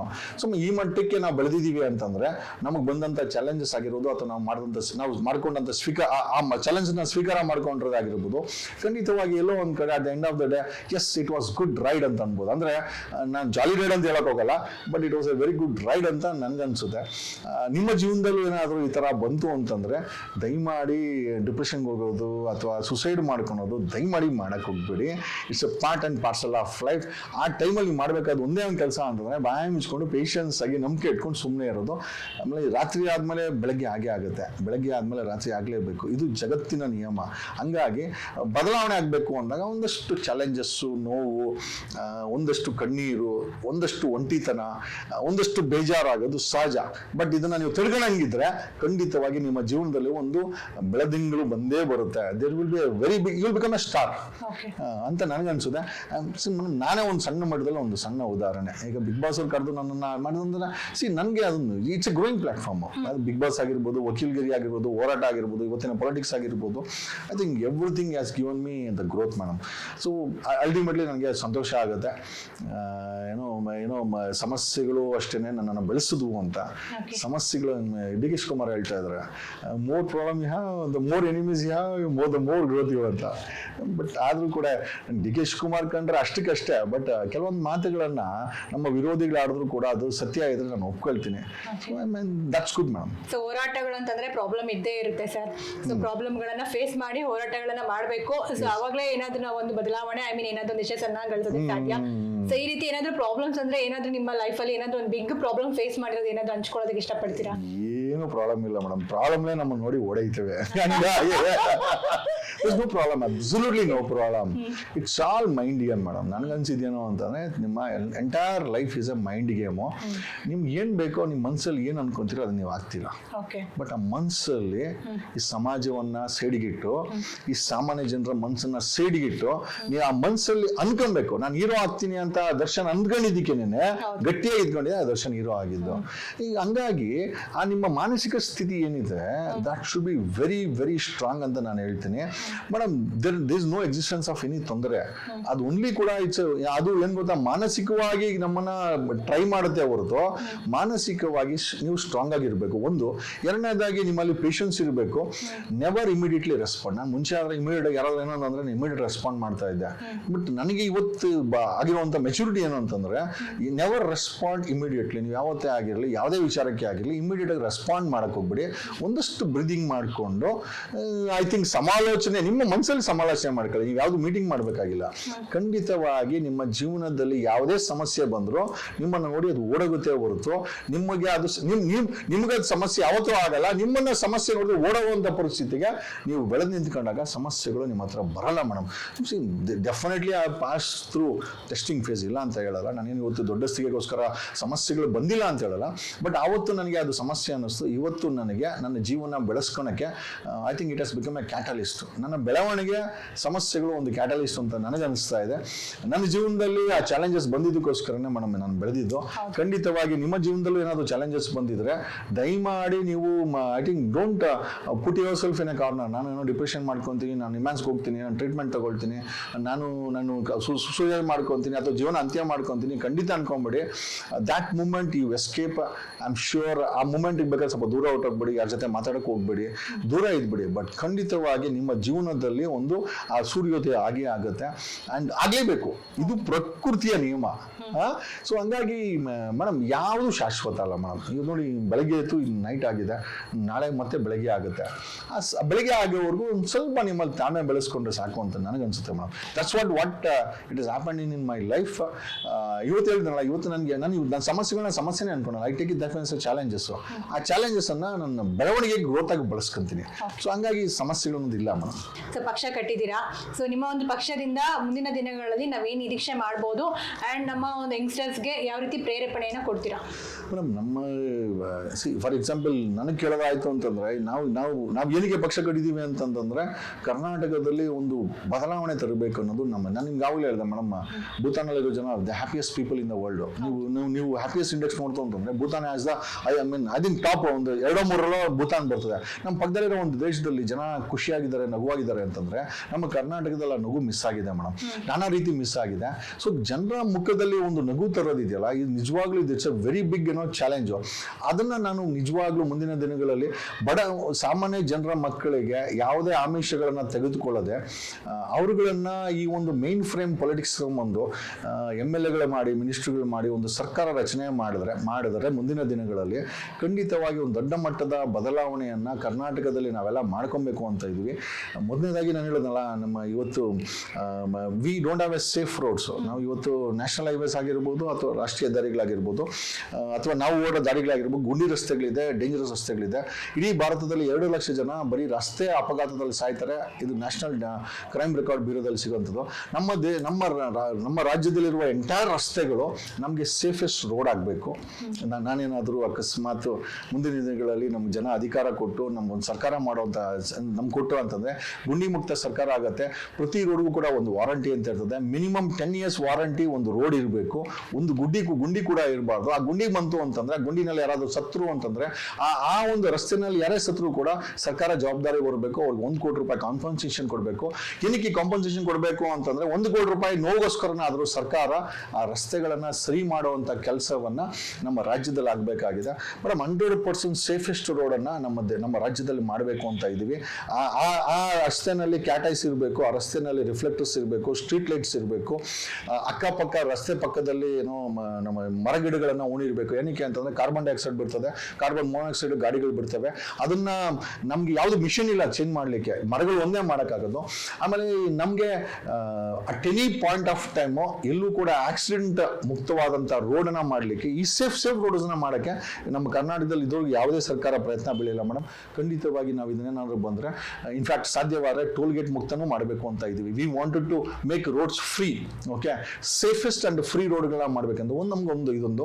ಎರಡನೇದಾಗಿ 45,000 ಶಾಲೆಗಳು ಸೋರೋ ಸ್ಥಿತಿ ಇದೆ. 78 ವರ್ಷಗಳ ನಂತರ ಸಹ, ಸ್ವತಂತ್ರದ ನಂತರ ಸಹ 45,000 ಶಾಲೆಗಳು ಸೋರೋ ಪರಿಸ್ಥಿತಿ ಇದೆ, ಬೀಳೋ ಪರಿಸ್ಥಿತಿ ಇದೆ. We wanted to upgrade this. ಅಥವಾ ಇರೋ ಬಿಲ್ಡಿಂಗ್ಗಳನ್ನೆಲ್ಲ ಡೆಮಾಲಿಷ್ ಮಾಡಿ ಪ್ರೈವೇಟ್ ಶಾಲೆಗಳ ತರ, ಐ ಥಿಂಕ್ ಎಜುಕೇಶನ್ ವಿಲೇಜ್ಗಳ ತರ ಮಾಡಬೇಕು ಅನ್ನೋ ಒಂದು ಆಸೆ ಇದೆ. 45,000 ಶಾಲೆಗಳು ಕೂಡ ಪ್ರೈವೇಟ್ ಸ್ಕೂಲ್ಗಳ ತರನೇ ನಮ್ಮ ಗವರ್ಮೆಂಟ್ ಶಾಲೆಗಳು ಇರಬೇಕು. We wanted to give them not only free education, free and quality education ಅಂತ. ಒಂದು ಜಿಲ್ಲೆಗೆ 2 ಆಸ್ಪತ್ರೆ, ಒಂದು ಕ್ವಾಲಿಟಿ ಹೆಲ್ತ್ ನಮ್ಮ ಜನಗಳಿಗೆ ಕೊಡಬೇಕು ಅಂತ. ಒಂದು 41,000 ಕೆರೆಗಳಿದೆ ಮೇಡಮ್, ಹೂಳೆತ್ತಿಲ್ಲ. ಆ ಕೆರೆಗಳನ್ನ ಹೂಳೆತ್ತಬೇಕು. ಅಕೌಂಟಬಿಲಿಟಿ ಸಂಬಂಧಪಟ್ಟಂಥ ಜಿಲ್ಲಾಧಿಕಾರಿ ಮೇಲೆ, SP ಗಳ ಮೇಲೆ ತರಬೇಕು. ಒಂದು ಟೈಮ್ ಬೌಂಡ್ ಆಗಿ ಆ ಹೂಳುಗಳನ್ನ ಎತ್ತಬೇಕಾಗಿದೆ. ಆಮೇಲೆ ನಮ್ಮ ಬೋರ್ವೆಲ್ಗಳಿಗೆ ಒಂದು 40 ಲಕ್ಷ ಬೋರ್ವೆಲ್ಗಳಿದೆ. ವಿಂಡ್ ಮಿಲ್ಸು ಮತ್ತು ಸೋಲಾರ್ ಪ್ಯಾನೆಲ್ಸ್ ಅಂತ ಬಂದಿದೆ. ಒಂದು 90% ಸಬ್ಸಿಡಿ ನಮ್ಮ ರೈತರ ಒಂದು ಬೋರ್ವೆಲ್ಗಳಿಗೆ I think we wanted to give them solar and wind mills ಅಂತ ಸರ್ಕಾರದಿಂದ. ನಮ್ಮ ಮೇಲೆ ಅವ್ರು ಡಿಪೆಂಡ್ ಆಗೋದು ಬೇಡ. ನಾವು ಕರೆಂಟ್ ಕೊಟ್ರೆ ಅವರು ಓಡಿಸೋದು, ಕರೆಂಟ್ ಕೊಟ್ಟಿಲ್ಲ ಅಂದ್ರೆ ಓಡಿಸೋದು ಬೇಡ. ಅವರು ಸ್ವಾವಲಂಬಿಗಳಾಗಲಿ ಅನ್ನೋದು ಒಂದು ವಿಚಾರ. ಆಮೇಲೆ ಇಫ್ ಪಾಸಿಬಲ್ ಸರ್ಕಾರದಲ್ಲಿ ಒಂದು ಕಾಲ್ ಸೆಂಟರ್ ಇರಬೇಕು ಅನ್ನೋದು ನಮ್ಮ ಆಸೆ. ಜನ ಖಾತೆ ಬೇಕು, ಬರ್ತ್ ಸರ್ಟಿಫಿಕೇಟ್ ಬೇಕು, ಡೆತ್ ಸರ್ಟಿಫಿಕೇಟ್ ಬೇಕು. ನೀವು you should not walk into any ಸರ್ಕಾರಿ ಕಚೇರಿ ಅಥವಾ DL ಬೇಕು ಅಂತ ನೀವು ಒಂದು ಫೋನ್ ಮಾಡಿದ್ರೆ ಒಂದು ಕಾಲ್ ಸೆಂಟರ್ಗೆ ಹೋಗ್ಬೇಕು. That should B under the CM, chief minister ಕೆಳಗಡೆ ಕಂಪ್ಲೇಂಟ್ ಡಿವಿಷನ್ ಮತ್ತೆ ಈ ಕಾಲ್ ಸೆಂಟರ್ ಬರಬೇಕಾಗುತ್ತೆ. ಒಂದು 500 ಜನ ಸರ್ಕಾರಿ ಕಾಲ್ ಸೆಂಟರ್ ಕೆಲಸ ಮಾಡಬೇಕು. ಆ ಸರ್ಕಾರಿ ಕಾಲ್ ಸೆಂಟರ್ಗೆ ಏನೇ ನಿಮ್ಗೆ ರಿಕ್ವೈರ್ಮೆಂಟ್ ಇದ್ರು ಕೂಡ ನಿಮ್ಗೆ ಅಲ್ಲಿ ಬರ್ಬೇಕು. ನಾನು DL ಬೇಕಾ, ಇಮಿಡಿಯೇಟ್ಲಿ ನೀವು ಕಾಲ್ ಮಾಡಿ ಹೇಳಿದ್ರೆ ನಿಮ್ ಡೀಟೇಲ್ಸ್ ಎಲ್ಲ ಕೊಟ್ರೆ ಮನೆಗೆ ಅಪ್ಲಿಕೇಶನ್ ತಗೊಂಡ್ಬಂದು ಲ್ಯಾಪ್ಟಾಪ್ ಅಲ್ಲಿ ಅಪ್ಲೋಡ್ ಮಾಡಿಕೊಂಡು ನಿಮ್ಗೆ ಮನೆಗೆ ಆ ಸರ್ವಿಸ್ ಕೊಡುವಂತ ಮತ್ತೆ ವೆರಿ ಸಿಂಪಲ್ ಫೀಸ್ ಅನ್ನ ಇಟ್ಕೊಂಡು ನಮ್ಮ ಜನರಿಗೆ ಮನೆಗೂ ಸರ್ಕಾರಿ ಸೇವೆಗಳು ಅನ್ನೋ ಒಂದು ಸೇವೆಯನ್ನು ಕೂಡ ನಮ್ಮ ಸರ್ಕಾರ ಬಂದರೆ ಮಾಡಬೇಕು ಅಂತ ಒಂದು ಆಸೆ ಇದೆ ಮೇಡಮ್. ನೋಡೋಣ. I think it's God's grace. Okay, ನನ್ನ ವಿಚಾರಗಳ ನಾನು ಎಲ್ಲರೂ ಕೆಲವು ಇದನ್ನೇ ಹೇಳೋದು, this is what my plan is. Safest road ಇರಬೇಕು, ಕೆರೆಗಳನ್ನು ಉಳಿತಬೇಕು, ನಮ್ಮ ಸರ್ಕಾರಿ ಶಾಲೆಗಳನ್ನು ಉನ್ನತೀಕರಣ ಆಗಬೇಕು, ಡೆವಲಪ್ಮೆಂಟ್ ಆಗಬೇಕು, ಜಿಲ್ಲೆಗೆ 2 ಆಸ್ಪತ್ರೆಗಳಿರಬೇಕು, ಜನ ಕಾಯಿಲೆಗೆ ಬಿದ್ದರೆ ಭಯ ಬೀಳಬಾರ್ದು. ಅವರು ಒಂದು ಕಾರ್ಡ್ ಎತ್ಕೊಂಡೋಗಿ ತೋರಿಸ್ತಾ ಅಂತಂದ್ರೆ ಅವ್ನಿಗೆಲ್ಲ ಫ್ರೀ ಆಗಿರಬೇಕು. ನಮ್ಮ ಮಕ್ಕಳನ್ನ ಇರಬೇಡಿ ಅಂತ ಹೇಳ್ತಾರೆ. It's a natural process. ನಾವು ಯಾವತ್ತೂ ಆ ಥರ ಹೇಳಕ್ ಹೋಗಲ್ಲ. ನೀವು ಎಷ್ಟು ಬೇಕಾದ್ರೆ ಮಕ್ಳು ಎತ್ಕೊಳ್ಳಿ, ಅದನ್ನು ಸಾಕುವಂಥ ಕೆಲಸ, ಓದೋವಂಥ ಕೆಲಸ ಸರ್ಕಾರ ಮಾಡಬೇಕು. This is what I believe in. Okay, so ಆಮೇಲೆ ಪಾಪ್ಯುಲೇಷನ್ ಜಾಸ್ತಿ ಅಂತ ಹೇಳ್ತಾರೆ. ಬೇರೆ ಬೇರೆ ದೇಶಗಳಲ್ಲಿ, ಎಷ್ಟೋ ದೇಶಗಳಲ್ಲಿ 25 ಕೋಟಿ ಪಾಪ್ಯುಲೇಷನ್ ಇದೆ ಅಮೆರಿಕಾದಲ್ಲಿ. ಸೊ ನಮ್ಮ ಈ ಅಮೆರಿಕಾಗೆ ಹೋಗ್ಬಿಟ್ಟು ನಾವು ಅಲ್ಲಿ ಅವನ ಜೊತೆ, ಟ್ರಂಪ್ ಜೊತೆ ಸೆಕೆಂಡ್ ಮಾಡ್ಕೊಂಡು ಬರೋವಂಥ ಜನ ನಾವು, ನಮ್ಮ ಮಕ್ಕಳನ್ನು ಸಹ ಅಲ್ಲಿ ಕಳಿಸಿ ಅವರ ಒಂದು ಐ ಥಿಂಕ್ ದೇಶದ ಆರ್ಥಿಕತೆನೂ ಉದ್ಧಾರ ಆಗುತ್ತೆ. ಆ ಮಕ್ಕಳಿಗೆ ಅಲ್ಲಿ ಹೋಯ್ತು ಅಂತಂದ್ರೆ ಅಲ್ಲಿ ಜನಸಂಖ್ಯೆ ಕಡಿಮೆ ಇದ್ದಾರೆ, ಲೆಟ್ ದೆಮ್ ಗೋ, ಅವರ ಭವಿಷ್ಯವನ್ನು ಅಲ್ಲಿ ಮಾಡ್ಕೊಳ್ಳಿ ಮೇಡಮ್. ಈ ರೀತಿ ಕೆಲಸಗಳಿಗೆ, ಯಾಕಂದ್ರೆ ನಮ್ಮ ದೇಶದಲ್ಲಿ ಮಕ್ಕಳಾಗ್ತವೆ ಅಂತಂದ್ರೆ ಅದೃಷ್ಟನೇ ಅಂತ ಅನ್ಕೊಳ್ಬೇಕು. ಬೇರೆ ದೇಶದಲ್ಲಿ ಮಕ್ಕಳಾಗಿಲ್ಲ ಅಂತಂದ್ರೆ ಮಕ್ಕಳಾಗೋಸ್ಕರ ಅವರ ಸಿಕ್ಕಾಪಟ್ಟೆ ಕಷ್ಟ ಬೀಳ್ತಾರೆ. ಹಂಗಾಗಿ ಮೇಡಮ್ ನಮ್ಗೆ ಇರೋಂಥ ರಿಸೋರ್ಸಸ್, ಇವನ್ ಹ್ಯೂಮನ್ ರಿಸೋರ್ಸ್ ಆಗಿರ್ಬೋದು, ಈ ಪ್ರಪಂಚಕ್ಕೆ ನಾವು ಅವ್ರನ್ನ ಕೊಡುಗೆಯಾಗಿ ಕೊಡ್ಬೋದು. ಕೆನಡಾ ಕಳಿಸ್ಬೋದು, ನಮ್ಮ ಮಕ್ಕಳನ್ನ ಅಮೆರಿಕ ಕಳಿಸ್ಬೋದು, UK ಕಳಿಸ್ಬೋದು. ಆ ದೇಶದಲ್ಲಿ ದೊಡ್ಡ ದೊಡ್ಡ ಕೆಲಸಗಳನ್ನ ಅಲ್ಲಿ ಸಿಗುತ್ತೆ ನಮಗೆ ಮೇಡಮ್. ನಾವು ಇವತ್ತು ಫಾರಿನ್ ಅಫೇರ್ಸು, ಒಬ್ಬ PM ಆಗೋದು ಎಲ್ಲ ಕೆಲಸ ಮಾಡೋಕ್ಕೆ, ಸಮಸ್ಯೆಗಳನ್ನ ಬಗೆಹರಿಸೋಕ್ಕೆ. ಬಟ್ ನಮ್ಮ ದೇಶದಲ್ಲಿ ಸಮಸ್ಯೆಗಳನ್ನ ಭಾಷಣ ಮಾಡಿಕೊಂಡು ಯಾವ ಸಮಸ್ಯೆನೂ ಬಗೆಹರಿಸಲ್ಲ. ಡೆಫಿನೆಟ್ಲಿ ಮುಂದಿನ ದಿನಗಳಲ್ಲಿ ನಮ್ಗೆಲ್ಲಾದ್ರೂ ಒಂದು ರಾಜ್ಯ ಮಟ್ಟದಲ್ಲೋ ರಾಷ್ಟ್ರ ಮಟ್ಟದಲ್ಲೋ ನಮ್ಗೆ ಒಂದಷ್ಟು ಅವಕಾಶಗಳು ಸಿಕ್ಕಿದ್ರೆ ಖಂಡಿತವಾಗಿ ಈ ಸಮಸ್ಯೆಗಳು ಈ ಸಮಾಜದಿಂದ ಮಾಯ ಆಗುತ್ತೆ. ನಿಜವಾದಂಥ ಸುವರ್ಣ ಕರ್ನಾಟಕವನ್ನು ಬರೀ ಪದಗಳಲ್ಲಿ ನೋಡಿದ್ದೀವಿ, ಖಂಡಿತವಾಗಿ ನೀವು ನಿಜವಾಗೂ ಜೀವನದಲ್ಲಿ ನೋಡ್ಬೋದು. ಯಾಕಂದ್ರೆ ನಮಗೆಲ್ಲ ಹೇಳ್ತಾರೆ, ಏನೋ ವಿಜಯನಗರದ ಸಾಮ್ರಾಜ್ಯದಲ್ಲಿ ವೈಡೂರಿಗಳನ್ನ ಕಡೆ ಹಾಕೊಂಡಿದ್ರು ಅಂತ. ಇವತ್ತು ಹುಡುಗರು ನಮ್ಗೆ ಸಿಗ್ತಾ ಇಲ್ಲ. ಸೊ ಅಂತ ಒಂದು ಏನೋ ಇತಿಹಾಸವನ್ನ ಮತ್ತೆ ಏನಾದ್ರು ವಾಪಸ್ ತರಕ್ಕಾಗತ್ತಾ? ಒಂದು ಟ್ರೈ ಅಂತೂ ಇದೆ ಮೇಡಮ್. ನಮ್ಮಲ್ಲ ಉತ್ಸಾಹ ಅಂತೂ ಇದೆ. ಮುಂದಿನ ದಿನಗಳಲ್ಲಿ ಜನ ಅವಕಾಶ ಕೊಟ್ರೆ ಅದನ್ನ ಸಾಕಾರ ಮಾಡ್ಲಿಕ್ಕೆ ಒಂದು ಪ್ರಯತ್ನ ಕೂಡ ಖಂಡಿತ ಬೀಳ್ತೀವಿ. ನಾವು ಭಾಷಣ ಮಾಡೋ ರಾಜಕಾರಣಿಗಳಲ್ಲ, ನಾವು ಕೆಲಸ ಮಾಡೋ ರಾಜಕಾರಣಿಗಳು. ನೀವು ನಮ್ ಕೆಲಸ ಕೊಡ್ತೀವಿ ಅಂತಂದ್ರೆ, ನಮ್ ಕೂಲಿ ಕೊಡ್ತೀವಿ ಅಂತಂದ್ರೆ ಖಂಡಿತವಾಗಿ ನಾವು ಮಾಡ್ತೀವಿ. ಈಗ ನೀವು ಸರ್ಕಾರಿ ಶಾಲೆಗಳ ಬಗ್ಗೆ ಹೇಳಿದ್ರಿ ಸರ್. ಸರ್ಕಾರಿ ಶಾಲೆ ಅಂತಂದ್ರೆ ಅದು ಕೇವಲ ಶಾಲೆ ಆಗಿರ್ಲಿಲ್ಲ ಅಂತಂದ್ರೆ ಒಂದು ಕನಸು. ಆ ಶಾಲೆಯಲ್ಲಿ ಓದಿ ಬಂದಿರೋರು ಇವತ್ತು ಸಾಕಷ್ಟು ಜನ ತುಂಬಾ ಉನ್ನತ ಹುದ್ದೆಗಳಲ್ಲಿ ಕೆಲಸ ಮಾಡ್ತಾ ಇದ್ದಾರೆ, ತುಂಬಾ ದೊಡ್ಡ ದೊಡ್ಡ ವ್ಯಕ್ತಿಗಳಾಗಿದ್ದಾರೆ. ಆದ್ರೆ ಇತ್ತೀಚೆಗೆ ನಾವು ನೋಡ್ತಾ ಇದೀವಿ, ಸಾಕಷ್ಟು ಸರ್ಕಾರಿ ಶಾಲೆಗಳು ಮುಚ್ತಾ ಬರ್ತಾ ಇದಾವೆ. ಕಾರಣ ಏನು ಅಂತಂದ್ರೆ ಕ್ವಾಲಿಟಿ ಆಫ್ ಎಜುಕೇಶನ್ ಹಾಗೂ ಅಲ್ಲಿನ ಒಂದು ಸೌಲಭ್ಯಗಳ ಒಂದು ಕೊರತೆ. ಸೊ ಇದರಿಂದಾಗಿ ಪೋಷಕರು ಕೂಡ ಏನಂತಂದ್ರೆ ಪ್ರೈವೇಟ್ ಸ್ಕೂಲ್ಗಳಿಗೆ ಮಕ್ಕಳನ್ನ ಸೇರಿಸ್ತಾ ಇದ್ದಾರೆ. ಸೊ ಇದರಿಂದ ಸಾಕಷ್ಟು ಸರ್ಕಾರಿ ಶಾಲೆಗಳು ಮುಚ್ತಾ ಇದೆ, ಈಗಾಗಲೇ ನೋಡಿದೀವಿ ನಾವು. ಸೊ ಮಂಡ್ಯ ಜಿಲ್ಲೆಯಲ್ಲಿ ಇತ್ತೀಚೆಗೆ ಪ್ರತಿಭಟನೆಯನ್ನು ಕೂಡ ಮಾಡಿದ್ರು ರೈತರು. ಪೋಷಕರಿಗೆ ಸರ್ಕಾರಿ ಶಾಲೆಗಳ ಬಗ್ಗೆ ಒಂದು ಅವೇರ್ನೆಸ್ ಅನ್ನ ಕೊಡಬೇಕು, ಸರ್ಕಾರಿ ಶಾಲೆಗಳು ಏನು ಮುಚ್ತಾ ಇದೆ, ಸೊ ಇದೆಲ್ಲ ಸ್ಟಾಪ್ ಆಗ್ಬೇಕು ಅನ್ನೋದಕ್ಕೋಸ್ಕರ ಒಂದು ಅವೇರ್ನೆಸ್ ಅನ್ನ ಕೊಡೋದಕ್ಕೆ ಸಾಕಷ್ಟು ಹೋರಾಟಗಳನ್ನ ಮಾಡಿದ್ರು. ಇತ್ತೀಚೆಗೆ ನಾನೊಂದು ಸರ್ಕಾರಿ ಶಾಲೆಗೆ ವಿಸಿಟ್ ಮಾಡಿದ್ದೆ. ಕೇವಲ ಅಲ್ಲಿ 5 ಜನ ಮಕ್ಕಳಿದ್ದಾರೆ. 5 ಜನ ಮಕ್ಕಳಿಗೆ ಅಲ್ಲಿ ಪಾಠ ನಡೀತಾ ಇದೆ. ಸೊ ಮುಂದಿನ ವರ್ಷ ಈ ಒಂದು ಶಾಲೆಯನ್ನ ಸರ್ಕಾರ ಮುಚ್ಚುತ್ತೆ ಅನ್ನುವಂತಹ ಮಾತನ್ನ ಅಲ್ಲಿ ಹೇಳ್ತಾ ಇದ್ರು. ಮಲೆನಾಡಿನಲ್ಲಿ ಇದ್ದಂತಹ ಒಂದು ಶಾಲೆ. ಸೊ ನಾವು ಕೂಡ ಸರ್ಕಾರಿ ಶಾಲೆಗಳನ್ನ ಉಳಿಸೋದಕ್ಕೆ ಸಾಕಷ್ಟು ಹೋರಾಟಗಳನ್ನ ಮಾಡ್ತಾ ಇದೀವಿ ಅಂಡ್ ವಿಸಿಟ್ ಮಾಡ್ತಾ ಇರ್ತೀವಿ. ಸೊ ಇದ್ರ ಬಗ್ಗೆ ಏನ್ ಹೇಳ್ತೀರಾ ಸರ್? ಸರ್ಕಾರಿ ಶಾಲೆಗಳ ಇವತ್ತು ಉನ್ನತೀಕರಣ ಅಥವಾ ಒಂದು ಡೆವಲಪ್ಮೆಂಟ್ ಏನಿದೆ ಯಾಕೆ ಆಗ್ತಾ ಇಲ್ಲ ಅಂತಂದ್ರೆ, ಈಗ ನೋಡಿ ನೀವು ತುಮಕೂರಲ್ಲಿ ಐ ಥಿಂಕ್ ಸಿದ್ಧಾರ್ಥ ಯೂನಿವರ್ಸಿಟಿ ಏನಿದೆ, ನಮ್ಮ ಪರಮೇಶ್ವರ್ ಅವ್ರದ್ದು, ಖರ್ಗೆ ಅವ್ರದ್ದು, ಮಲ್ಲಿಕಾರ್ಜುನ ಖರ್ಗೆ ಅವ್ರದ್ದು ಲಾ ಕಾಲೇಜುಗಳಿದೆ. ನಮ್ಗೆ ಎಲ್ಲ MLAಗಳು MP ಗಳು, ಸಾಕಷ್ಟು MLA MP ಗಳು ಒಂದು ಎಜುಕೇಶನ್ ಇನ್ಸ್ಟಿಟ್ಯೂಟ್ಗಳು ಓನರ್ ಆಗಿದ್ದಾರೆ. ಈಗ ಅವ್ರ ಇನ್ಸ್ಟಿಟ್ಯೂಟ್ಗಳು ಓಪನ್ ಮಾಡಿ ಈ ಸರ್ಕಾರಿ ಶಾಲೆನ ಮುಚ್ಚಿದ್ರೆ ತಾನೇ ಜನ ವಾಪಸ್ ಅವ್ರ ಇನ್ಸ್ಟಿಟ್ಯೂಟ್ಗೆ ಹೋಗೋದು. ಸೊ ಸರ್ಕಾರಿ ಶಾಲೆಗಳನ್ನ, ಕಾಲೇಜುಗಳನ್ನ ಇವ್ರು ಯಾಕೆ ಬೀಳೋ ಸ್ಥಿತಿ ಮಾಡಿಟ್ಟಿದ್ದಾರೆ ಅಂತಂದ್ರೆ, ಅಲ್ಲಿ ಯಾರು ಹೋಗಿಲ್ಲ ಅಂದ್ರೇನೆ ಇವ್ರಿಗೆ ಬಿಸ್ನೆಸ್ ಆಗೋದು. ಮೆಡಿಕಲ್ ಕಾಲೇಜಸ್ ಆಗಿರ್ಬೋದು, ಇಂಜಿನಿಯರಿಂಗ್ ಕಾಲೇಜಸ್ ಆಗಿರ್ಬೋದು, ಯೂನಿವರ್ಸಿಟಿಗಳೇ ಆಗಿರ್ಬೋದು, ಇವತ್ತು ಓನರ್ಗಳೆಲ್ಲ ಬಂದ್ಬಿಟ್ಟು ಇವತ್ತಿನ ರಾಜ್ಯದ, ದೇಶದ ರಾಜಕಾರಣಿಗಳಿದ್ದಾರೆ ಹೊರತು ಆ ಥರ ಓನರ್ಶಿಪ್ ಇರೋದಕ್ಕೋಸ್ಕರನೇ ಇವರುಗಳು 78 ವರ್ಷದಲ್ಲಿ ಮೇಡಮ್ ಭೂತಾನ್ಗಿರಿ ಯೋಗ್ಯತೆ ಅವ್ರಗಳಿಗಿಲ್ಲ. ಒಂದು ನಾರ್ವೆ ಆಗಿರ್ಬೋದು, ಫಿನ್ಲ್ಯಾಂಡ್ ಆಗಿರ್ಬೋದು ಮೇಡಮ್, ಅವ್ರು ಎಲ್ಲಿ ಹೊರಟೋಗಿದ್ದಾರೆ? We can't even imagine. ಈ ದೇಶದ ರಾಜಕಾರಣಿಗಳು ನಮ್ಮನ್ನ ಭೂಮಿಗೆ ತುಳಿದು ಹಾಕಿ ಇವತ್ತು ಸಮಾಜನ ಇವರು ಬರೀ ಲೂಟಿ ಮಾಡೋದು, ಬರೀ ಲೂಟಿ ಮಾಡಿ ಮೇಡಮ್ ನಾನು ಆವಾಗಲೇ ಅದನ್ನೇ ಹೇಳಿದೆ, ಇಫ್ ಅಟ್ ಆಲ್ ಜನ ನಮಗೆ ಈ ರಾಜ್ಯದಲ್ಲಿ ಒಂದು ಸರ್ಕಾರ ಮಾಡಿ ಅಥವಾ ನೀವೊಂದು ಸರ್ಕಾರ ಮಾಡಿ ಒಂದು ಒಳ್ಳೇದು ಮಾಡ್ತೀವಿ ಅಂತಂದ್ರೆ ಖಂಡಿತವಾಗಿ ಮೊದಲ first 2 years is required to upgradation. ಒಂದು 2 ವರ್ಷದಲ್ಲಿ ಇರೋ ಬರೋ ಶಾಲೆಗಳನ್ನೆಲ್ಲ ನಾವು ಸ್ಟೇಜ್ ಬೈ ಸ್ಟೇಜ್ ಅಪ್ಗ್ರೇಡೇಷನ್ ಮಾಡಿ ಮೇಡಮ್ ಒಂದು ವಿಲೇಜ್ ಅಲ್ಲಿ ವಿ ಶುಡ್ ಹ್ಯಾವ್ ಒಂದು ಸಿಸ್ಟಮ್ ಅನ್ನ ತರಬೇಕಾಗಿದೆ ಮೇಡಮ್. ಒಂದು ಇನ್ಫ್ರಾಸ್ಟ್ರಕ್ಚರ್ ಆಗಿರ್ಬೋದು, ಒಳ್ಳೊಳ್ಳೆ ಪಾಠ ಮಾಡಿ. ನನ್ಗನ್ಸಿದ್ದು ಸರ್ಕಾರಿ ಶಾಲೆಗಳಲ್ಲಿ ಪಾಠ ಮಾಡುವಂತ ಟೀಚರ್ಗಳು ಪ್ರಬುದ್ಧರಿದ್ದಾರೆ ಅಂತ ನನಗನ್ನಿಸುತ್ತೆ. ಸೊ ಇನ್ನೂ ಕ್ವಾಲಿಟಿ ಎಜುಕೇಶನ್ ತರನ ಈಗ ಏನೋ ಆಮ್ ಆದ್ಮಿ ಪಾರ್ಟಿ ದೆಹಲಿನಲ್ಲಿ ಒಂದು ದೊಡ್ಡ ಕ್ರಾಂತಿಯನ್ನು, ಎಜುಕೇಶನ್ ಕ್ರಾಂತಿಯನ್ನ 15,000 ಶಾಲಾ ರೂಮ್ಸ್ಗಳನ್ನ ಕಟ್ಟಿ ಒಂದು ಕ್ರಾಂತಿ ದೆಹಲಿನಲ್ಲಿ ಸಾಧ್ಯ ಇದೆ ಅಂತಂದ್ರೆ ವೈ ನಾಟ್ ಮೇಡಮ್? ನಮ್ಮ ಇಲ್ಲಿ ಪ್ರಬುದ್ಧ ಮನಸ್ಥಿತಿಗಳು ರಾಜಕೀಯಕ್ಕೆ ಬರಬೇಕಾಗಿದೆ.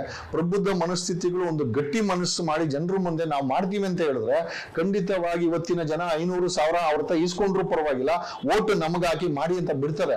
ನಾವು ಆ ಪ್ರಬುದ್ಧತೆಯನ್ನ, ಆ ಒಂದು ಐ ಥಿಂಕ್ ವಿಶ್ವಾಸವನ್ನ ಗಳಿಸ್ಕೊಂಡ್ರೆ ಖಂಡಿತವಾಗಿ ಈ ಕರ್ನಾಟಕವನ್ನ ಒಂದು ದೊಡ್ಡ ಮಟ್ಟದಲ್ಲಿ ಮೇಡಮ್ ನೀವು ಹೇಳಲ್ಲ ನೋವಾಗಬಾರ್ದು. ಆ ಮಂಡ್ಯದಲ್ಲಿ ಮುಚ್ತಾವ್ರೆ ಅನ್ನೋ ನೋವು ಇದೆಯಲ್ಲ, ಅದು ಖಂಡಿತ ಆಗಲ್ಲ. It's all temporary. ಡೆಫಿನೆಟ್ಲಿ ನೀವು ಮುಂದಿನ ಬಾರಿ ಮತ್ತೆ ಅದೇ ಕಾಂಗ್ರೆಸ್ಗೋ JDSಗೋ BJPಗೋ ಹಾಕಿದ್ರೆ ಖಂಡಿತ ಆ ಶಾಲೆಗಳು ಇರಲ್ಲ, ಆ ಶಾಲೆಗಳ ಜಾಗನೂ ಕೂಡ ಅವ್ರು ಮಾಡ್ಬಿಡ್ತಾರೆ. ಇದು ಕಟ್ಟಿಟ್ಟ ಬುತ್ತಿ. ಒಂದು ಬದಲಾವಣೆ ಬೇಕು ಅಂತಂದ್ರೆ ಖಂಡಿತವಾಗಿ ಇವತ್ತು ಬಡವರ ಮಕ್ಕಳು ಓದಬೇಕು. ವಿದ್ಯೆ ಅನ್ನೋದಿದೆಯಲ್ಲ, ನನ್ಗೆ ಯಾರೋ ಬೆಳಿಗ್ಗೆ ಒಂದು ಪೋಸ್ಟ್ ಹಾಕಿದ್ರು, ಯಾಕೆ ರಾಜಕಾರಣಿಗಳು ನಿಮ್ಗೆ ಪುಕ್ಸಟ್ಟೆ ಅಕ್ಕಿ ಕೊಡ್ತಾರೆ, ರೇಷನ್ ಕೊಡ್ತಾರೆ ಅಂತಂದ್ರೆ ಅವ್ರಿಗೆ ಓಟ್ ಹಾಕಕ್ಕೆ ನೀವು ಬದುಕಿರ್ಬೇಕು, ಅದಕ್ಕೋಸ್ಕರ ನಿಮ್ಗೆ ಪುಕ್ಸಟ್ಟೆ ಕೊಡ್ತಾರೆ. ಅದಕ್ಕೋಸ್ಕರ ಅವ್ರು ಮಾಡ್ತಾ ಇರೋಂತ ಒಂದು ಗಿಮಿಕ್ ಅದು. ಯಾಕೆ ವಿದ್ಯೆ ಕೊಡಕ್ಕೆ ನಿಮಗೆ ಹಿಂದೆ ಕೊಡ್ತಾರೆ ಅಂತಂದ್ರೆ ವಿದ್ಯೆ ತಗೊಂಡ್ರೆ ನೀವು ಪ್ರಶ್ನೆ ಮಾಡ್ತೀರಾ, ಸಮಾಜವನ್ನ ಪ್ರಶ್ನೆ ಮಾಡ್ತೀರಾ. ಇವತ್ತು ವಿದ್ಯೆ ಇರೋದಕ್ಕೆ ದೆಹಲಿನಲ್ಲಿ ಇವತ್ತಿನ ಯುವ ಜನತೆ ಒಂದು ದೊಡ್ಡ ಮಟ್ಟದ ಕ್ರಾಂತಿ ಒಂದು ಕೇಂದ್ರ ಸರ್ಕಾರದ ವಿರುದ್ಧ ಮಾಡ್ಲಿಕ್ಕೆ ಸಾಧ್ಯ ಆಯ್ತು. ಆ ಮಕ್ಕಳನ್ನ ಮಾತಾಡ್ಸ್ಲಿಕ್ಕಾಗಲ್ಲ, ನೀವು ಆ ಹೆಣ್ಮಕ್ಳನ್ನ ನೀವು ಮಾತಾಡ್ಸಕ್ಕಾಗಲ್ಲ. ಡೋಂಟ್ ಟಚ್ ಮೀ ಅಂತಾರೆ. ದಿಸ್ ಇಸ್ ವಾಟ್ ನಮ್ಗೆ ಆ ವಿದ್ಯೆನೇ ಅವ್ರಿಗೆ ಶಕ್ತಿ ಕೊಟ್ಟಿರೋದು. ಹಂಗಾಗಿ ಮೇಡಮ್ ಸರ್ಕಾರಿ ಶಾಲೆಗಳ 45,000 ಸರ್ಕಾರಿ ಶಾಲೆಗಳನ್ನ ಕಾನ್ವೆಂಟ್ ರೂಪದಲ್ಲಿ ಒಂದು ವಿಲೇಜ್ ಹಬ್ ಆಗಿ ಕನ್ವರ್ಟ್ ಮಾಡುವಂತ ಒಂದು ಸರ್ಕಾರ ಬೇಕಾಗಿದೆ, ಒಂದು CM ಬೇಕಾಗಿದೆ. ಐ ಥಿಂಕ್ ಒಂದು ಅಡ್ಮಿನಿಸ್ಟ್ರೇಷನ್ ಬೇಕಾಗಿದೆ ಮೇಡಮ್. ಅಂಥವ್ರಿಗೆ ಜನ ಓಟು ಹಾಕಬೇಕು. ಡೆಫಿನೆಟ್ಲಿ ಇನ್ನೇನು ಮ್ಯಾಕ್ಸಿಮಮ್ 1.5 ವರ್ಷ ಇದೆ ನಮಗೆ, ನನ್ನ ತಿಳಿದ ಮಟ್ಟಿಗೆ. ಮುಂದಿನ ದಿನಗಳಲ್ಲಿ ಖಂಡಿತವಾಗಿ ಒಂದು ಪ್ರಬುದ್ಧತೆ ಇಟ್ಕೊಂಡು ನಾನು ಇನ್ಕ್ಲೂಡಿಂಗ್ ಮೀ ಆಲ್ಸೋ, ನನ್ನಂತರೂ ಸೇರಿ ಯಾರಾದರೂ ನಾವು ಈ ಕರ್ನಾಟಕದಲ್ಲಿ ಬದಲಾವಣೆ ಮಾಡ್ತೀವಿ ಅಂತಂದ್ರೆ ಜನ ಖಂಡಿತವಾಗಿ ಸಹಕಾರ ಕೊಡಬೇಕು. ಬದಲಾವಣೆ ಕರ್ನಾಟಕ ಕಾಣಬೇಕು. ಈ ಮಕ್ಕಳು ಓದೋಕ್ಕೆ ಖುಷಿ ಪಡಬೇಕು. ನಾನು ಇವತ್ತು ಪ್ರೈವೇಟ್ ಸ್ಕೂಲ್ಗೆ ಹೋದ್ರು ಸಹ, ನಾನು ಗೌರ್ಮೆಂಟ್ ಸ್ಕೂಲ್ಗೆ ಹೋದ್ರು ಸಹ, ಪ್ರೈವೇಟ್ ಸ್ಕೂಲ್ಗೆ ಹೋಗ್ತಾ ಇರುವಂತ ಸೌಕರ್ಯ ಏನಿದೆ, ಒಳ್ಳೆ ಇನ್ಫ್ರಾಸ್ಟ್ರಕ್ಚರ್, ಒಳ್ಳೆ ಸಾಕ್ಸು, ಬಟ್ಟೆ, ಅಲ್ಲಿನ ವ್ಯಾನು, ಸ್ಕೂಲ್ ವ್ಯಾನು ಎಲ್ಲದೂ ಕೂಡ ನಮ್ಮ ಗೌರ್ಮೆಂಟ್ ಶಾಲೆಯಲ್ಲಿ ಸಿಗಬೇಕು. ಆ ಬದಲಾವಣೆ ಮಾಡುವಂತ ಸರ್ಕಾರ ಬೇಕಾಗಿದೆ, ಆ ಚಿಂತನೆ ಇರುವಂತ CM ಬೇಕಾಗಿದೆ. ಖಂಡಿತವಾಗಿ ಕರ್ನಾಟಕದಲ್ಲ ಬದಲಾವಣೆ ಆಗುತ್ತೆ ಮೇಡಮ್. ಜನ ಮನಸ್ಸು ಮಾಡಬೇಕು. ಖಂಡಿತವಾಗ್ಲೂ ಸರ್ಕಾರಿ ಶಾಲೆಗಳನ್ನ ಉಳಿಸಿ, ಸರ್ಕಾರಿ ಶಾಲೆಗಳು ನಮ್ಮ ಮುಂದಿನ ಒಂದು ಭವಿಷ್ಯ. ಎಲ್ಲರಿಗೂ ಕೂಡ ಪ್ರೈವೇಟ್ ಸ್ಕೂಲ್ಗೆ ಹೋಗಿ ಸೇರಿ ಓದುವಂತಹ ಕೆಪಾಸಿಟಿ ಇರಲ್ಲ, ಪೋಷಕರು ಅಂತಹ ಒಂದು ಸ್ಟೇಜ್ನಲ್ಲಿ ಎಲ್ಲರೂ ಕೂಡ ಇರಲ್ಲ. ಸೊ ಹಾಗಾಗಿ ಸರ್ಕಾರಿ ಶಾಲೆಗಳನ್ನ ಉಳಿಸಿ ಅಂತ ನಾವೆಲ್ಲರೂ ಕೂಡ ಕೇಳ್ಕೊಳ್ತಾ ಇದ್ದೀವಿ. ಸಾಕಷ್ಟು ವಿಚಾರಗಳ ಬಗ್ಗೆ ಚರ್ಚೆ ಮಾಡಿದ್ರಿ ಸರ್, ತುಂಬಾ ವಿಷಯಗಳನ್ನ ನಮ್ಮೊಟ್ಟಿಗೆ ಹಂಚ್ಕೊಂಡ್ರಿ. Thank you so much sir. Thank you. ನನಗೂ ಅಷ್ಟೇ ನಿಮ್ಮ ಜೊತೆ ಮಾತಾಡಿ ನನ್ನ ಮನದಾಳ ಮಾತುಗಳನ್ನ ಐ ಥಿಂಕ್ ಸಾರ್ವಜನಿಕರ ಇದು ಅಲ್ಟಿಮೇಟ್ಲಿ ಸಮಾಜಕ್ಕೆ ಹೋಗೋದು, ಸಮಾಜಕ್ಕೆ ತಿಳಿಸುವಂತ ನೀವು ಪ್ರಯತ್ನ ಮಾಡ್ತಾ ಇದ್ರೆ ನಾನು ನಿಮ್ಮ ಚಾನಲ್ಗೆ ಅಥವಾ ನಿಮಗೆ ಧನ್ಯವಾದಗಳನ್ನು ತಿಳಿಸ್ತೀನಿ. Thank you sir. ಸೊ ನೋಡಿದ್ರಲ್ಲ ವೀಕ್ಷಕರೇ, ಸೊ ವಿಡಿಯೋ ಇಷ್ಟ ಆಯ್ತು ಅಂತ ತಿಳ್ಕೊಂಡಿದ್ದೀವಿ. ಸೊ ವಿಡಿಯೋ ಇಷ್ಟ ಆದ್ರೆ ಲೈಕ್ ಮಾಡೋದನ್ನ ಮರಿಬೇಡಿ. ಅಂಡ್ ವಿಡಿಯೋ ಇನ್ಫಾರ್ಮೇಟಿವ್ ಅಂತ ಅನ್ಸಿದ್ರೆ ಖಂಡಿತವಾಗ್ಲೂ ನಿಮ್ಮ ಫ್ಯಾಮಿಲಿ ಒಟ್ಟಿಗೆ ಅಂಡ್ ಫ್ರೆಂಡ್ಸ್ ಒಟ್ಟಿಗೆ ವಿಡಿಯೋನ ಶೇರ್ ಮಾಡ್ಕೊಳ್ಳಿ. ಹಾಗೆ ನಮ್ಮ ಚಾನಲ್ ಅನ್ನ ಸಬ್ಸ್ಕ್ರೈಬ್ ಮಾಡಿಲ್ಲ ಅಂದ್ರೆ ದಯವಿಟ್ಟು ನಮ್ಮ ಚಾನಲ್ ಅನ್ನ ಸಬ್ಸ್ಕ್ರೈಬ್ ಮಾಡಿ. ಸೊ ಹಾಗಾದ್ರೆ ಈ ವಿಡಿಯೋನ ಇಲ್ಲೇ ಎಂಡ್ ಮಾಡ್ತಾ ಇದ್ದೀನಿ. ಮತ್ತೆ ನಾನು ಮುಂದೆ ಬರ್ತೀನಿ ಇನ್ನೊಬ್ಬ ಅತಿಥಿಯೊಂದಿಗೆ.